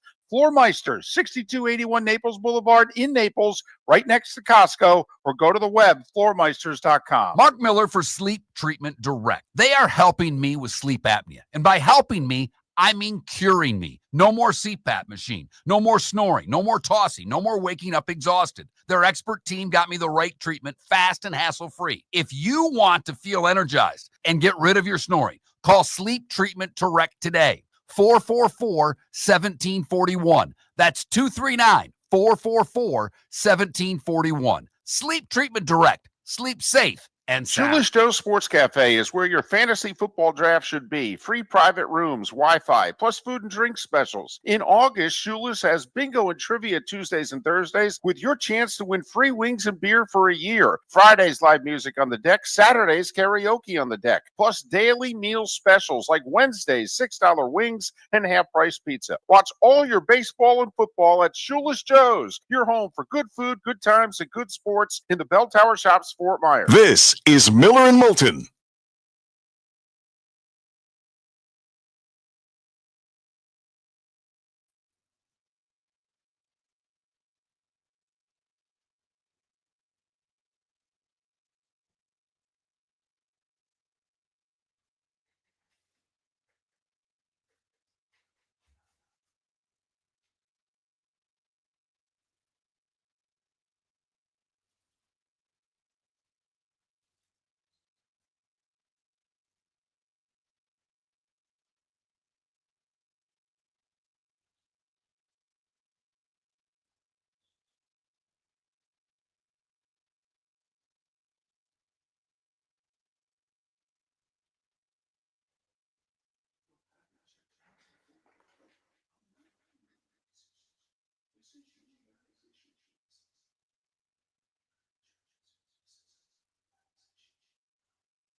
Welcome back to Miller and Moulton. Text the guys what's in your mind at 21,000. That's 21000. And now, here's David Moulton.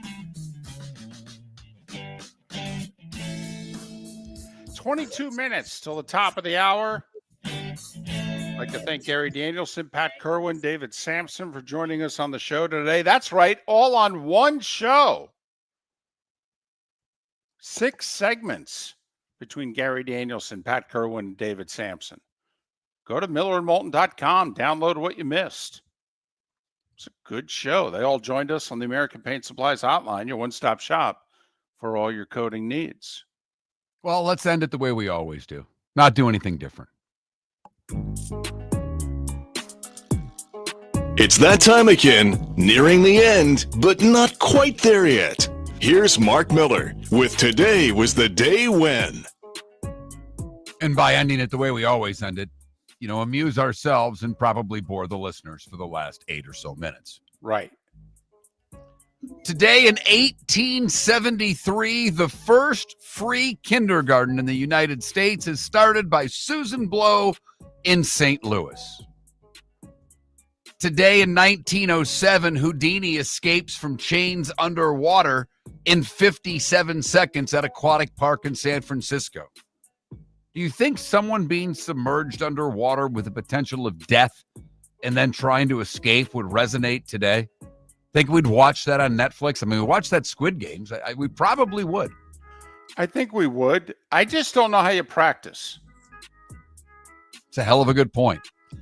So it was earlier this month, in fact, on the 18th, when I let you know that the 19th Amendment was passed. But it was actually today that it was formally adopted into the Constitution, because on August 18th, when Tennessee became the 36th state to ratify the amendment, it took until today for the package containing the certified record of the action of the Tennessee legislature to make it by train to the nation's capital. There you go. That's how we rolled back in the day, literally. Right. Signed without ceremony, and then later that afternoon, the head of the National American Suffrage Association was received at the White House by President Wilson and Edith Wilson, the First Lady. Yesterday, Paris was liberated. Today, de Gaulle had his parade in Paris after the liberation of the city from Nazi occupation in 1944.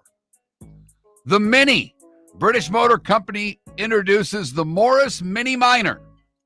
It was 10 feet long and would seat 4 passengers, introduced today in 1959. The International Hockey Hall of Fame opened in Toronto today in 61. The first class was in 45. They just didn't have a building until 61. Hey Jude was released by the Beatles today in 68.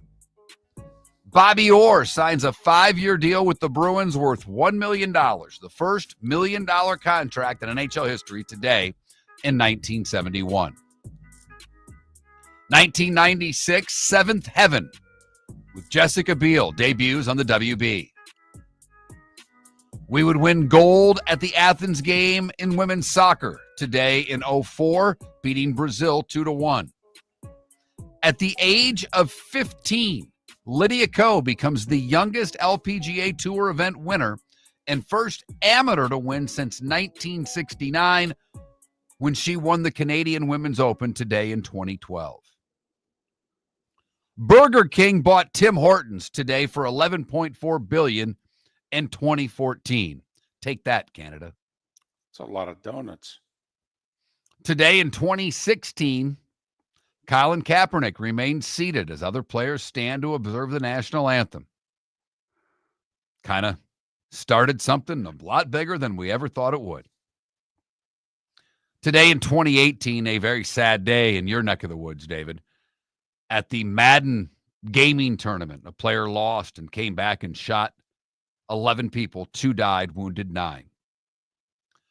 The Bucks would forfeit an NBA playoff game today in 2020 after the shooting of Jacob Blake. It would lead to the NBA postponing 9 games. Danny Jansen today in 2014, Red Sox catcher, becomes the first Major League Baseball player to play for both teams in the same game. The game against the Blue Jays on June 26th was suspended due to weather, and he was traded prior to the resumption of the game. Mother Teresa, Ben Bradley, Geraldine Ferraro. They would have all celebrated birthdays today. Melissa McCarthy is 55. Jamal Lewis, 46. Macaulay Culkin is 45 years old today. John Mulaney from SNL fame is 43. David Price is 40. James Harden is 36, and I wonder if he'll celebrate his birthday at Magic City in Atlanta. And my wife's favorite baseball player, Spencer Torkelson, is 26. It's just because of the name, nothing else. She thinks it's funny. What did I miss, David? Did you have the first televised baseball game today in 39? I did not. No.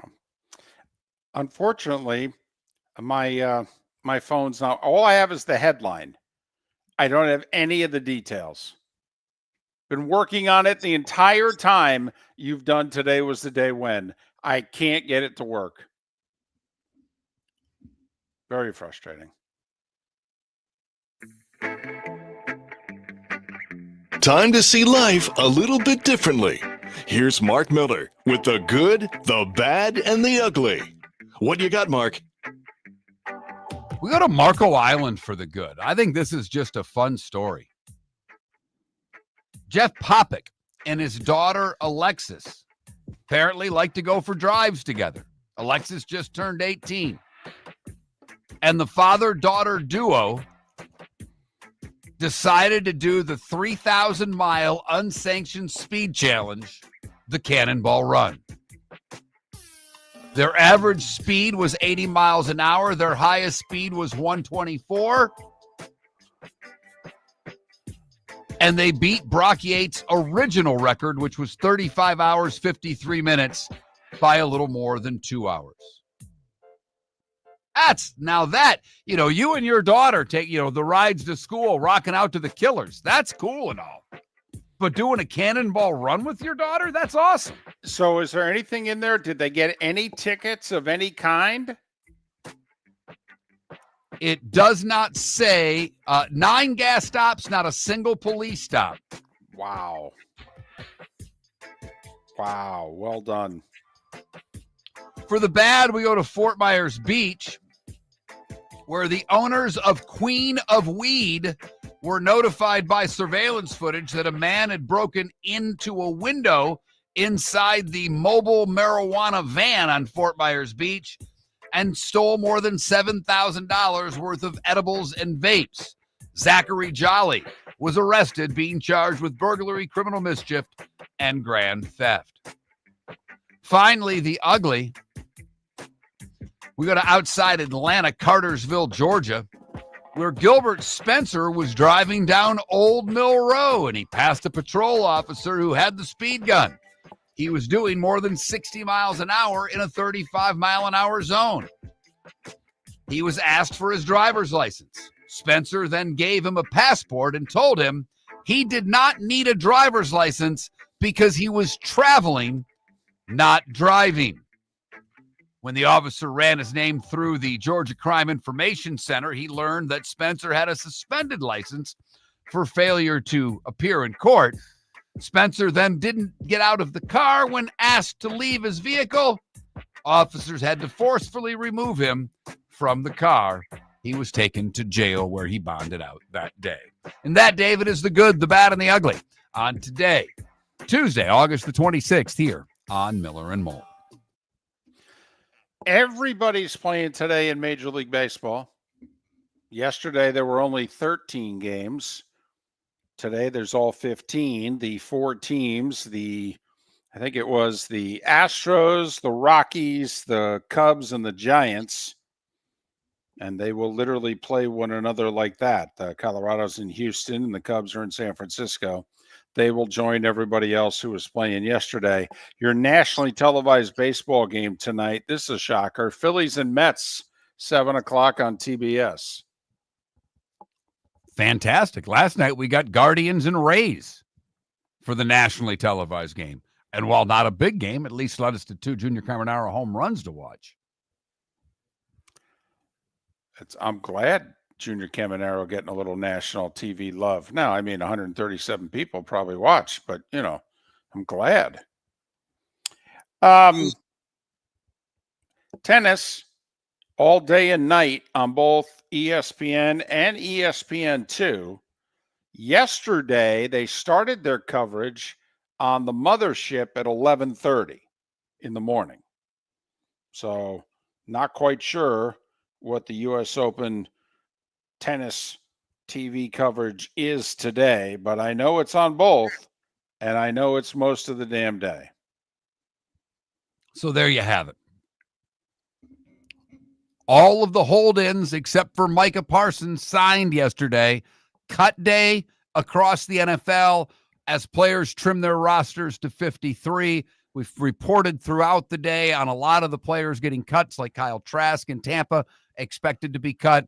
A few others, Dolphins making a signing of a corner today. So we'll see a handful of roster moves of teams acquiring players on the waiver wire. I don't know. Will we see any more trades, David, today of teams trying to fill out their roster of guys they don't think they'll be able to get on waivers? Over under a half, I'll go over. I think we'll see one. Tommy Cutlets being let go. The end of an era.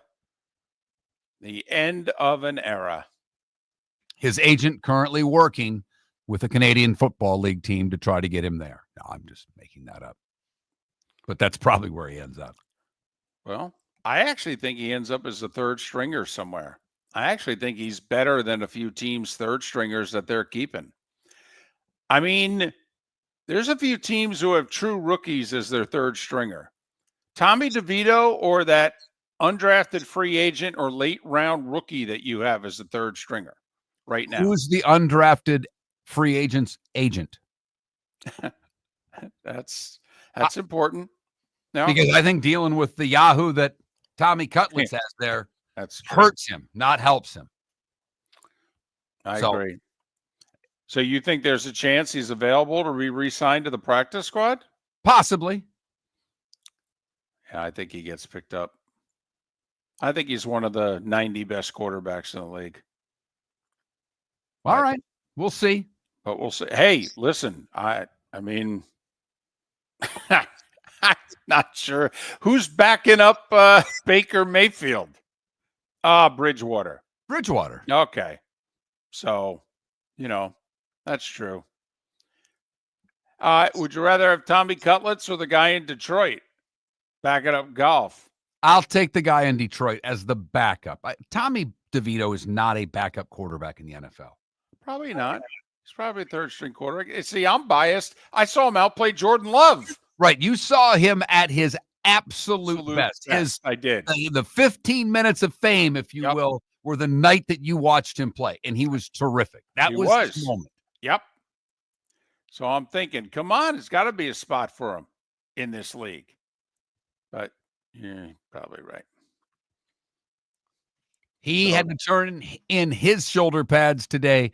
Gary Danielson had to make sure he got his shoulder pads out of the locker room in the WFL when they tried to confiscate all of the equipment. And Gary Danielson had to argue that those were his shoulder pads. One of the stories he told this morning on Miller and Moulton. I remember when he told the story about how the coach was in the middle of practice and somebody from the office came down to the sidelines of practice and started handing out the paychecks, and practice still had like an hour to go, and guys just started running to the parking lot to get in their cars to go cash their checks, and that's it. Practice was over. And I've done that working for minor league hockey teams. I remember Kim Jump was our office manager. Kim and I were good friends, and Kim would give me my paycheck first and look at me and say, "Go to the bank now."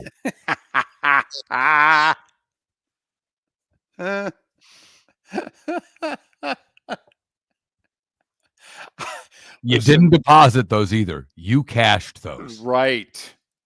Don't want to give them a day for the money not to be there. Right. That's funny. Nice little show tomorrow. Little Seth Everett, little Bud Elliott, little Chris Perkins action. What do you say? Huh? Want to come back? Join us? We'd appreciate it. Make sure you vote in our poll questions. Today's National Dog Day. Do you prefer a bigger one or a smaller one? And I wouldn't have gone here, but Mark's in charge of the poll questions. Apparently, today's National Toilet Paper Day. Do you fold or do you crumple? It's an obvious question. If you are a member of a civilized society, you fold. That's the only way you can go about that, in my opinion.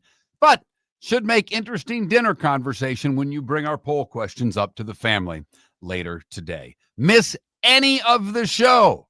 Go to all the usual suspects or millerandmoulton.com to download. We'll be back tomorrow morning, 6 a.m. If you're a business who targets men, please know there is no better and more economical way to reach your target audience than us at Miller & Moulton. So let us help you make money. You can reach out to Mark at that Mark Miller or me at the David Moulton on X, or text us at 21,000. We have a proven product, a good reputation, and lots of quality segments that we can attach your company's name to. Miller & Moulton, we're like that old pizza box. You've had the rest, now try the best. Miller & Moulton, millerandmoulton.com. Defining a new era in men's health. Get stronger and healthier at Game Day Men's Health. With our in-house laboratory, get in, get treated, and get back to your passion and purpose. Call 239-427-3441 for our Bonita Springs or Naples location to set up your free testosterone test and consultation. Mention Miller Moulton Radio Show for a 10% discount on your service. Start living your best with Game Day Men's Health, Bonita Springs and Naples. Call 239-427-3441 today. American Paint Supplies, for nearly 30 years, is your one-stop shop for all your coating needs. If you are a designer, a contractor, a professional painter, or a weekend warrior, American Paint Supplies is the place where experts go to get expert solutions. At 6100 Shirley Street in Naples off of Pine Ridge, American Paint Supplies delivers the best solutions with the best products with the best support. Meet Gene and his team today at American Paint Supplies. Call 239-566-2700.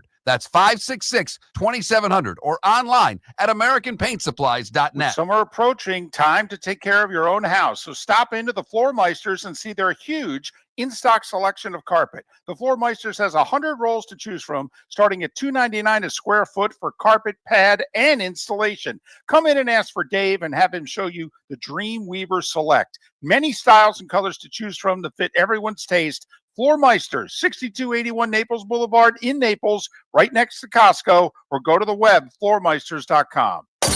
When Glass Doctor replaces your windshield, we don't just send you on your way, we send you off protected.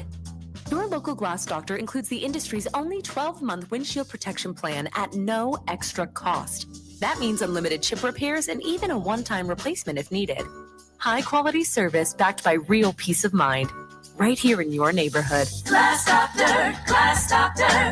Call the Glass Doctor, we fix your pains. Oh, yeah. Exclusions apply. See your local Glass Doctor for Mark details. Miller for Sleep Treatment Direct. They are helping me with sleep apnea. And by helping me, I mean curing me. No more CPAP machine. No more snoring. No more tossing. No more waking up exhausted. Their expert team got me the right treatment, fast and hassle-free. If you want to feel energized and get rid of your snoring, call Sleep Treatment Direct today.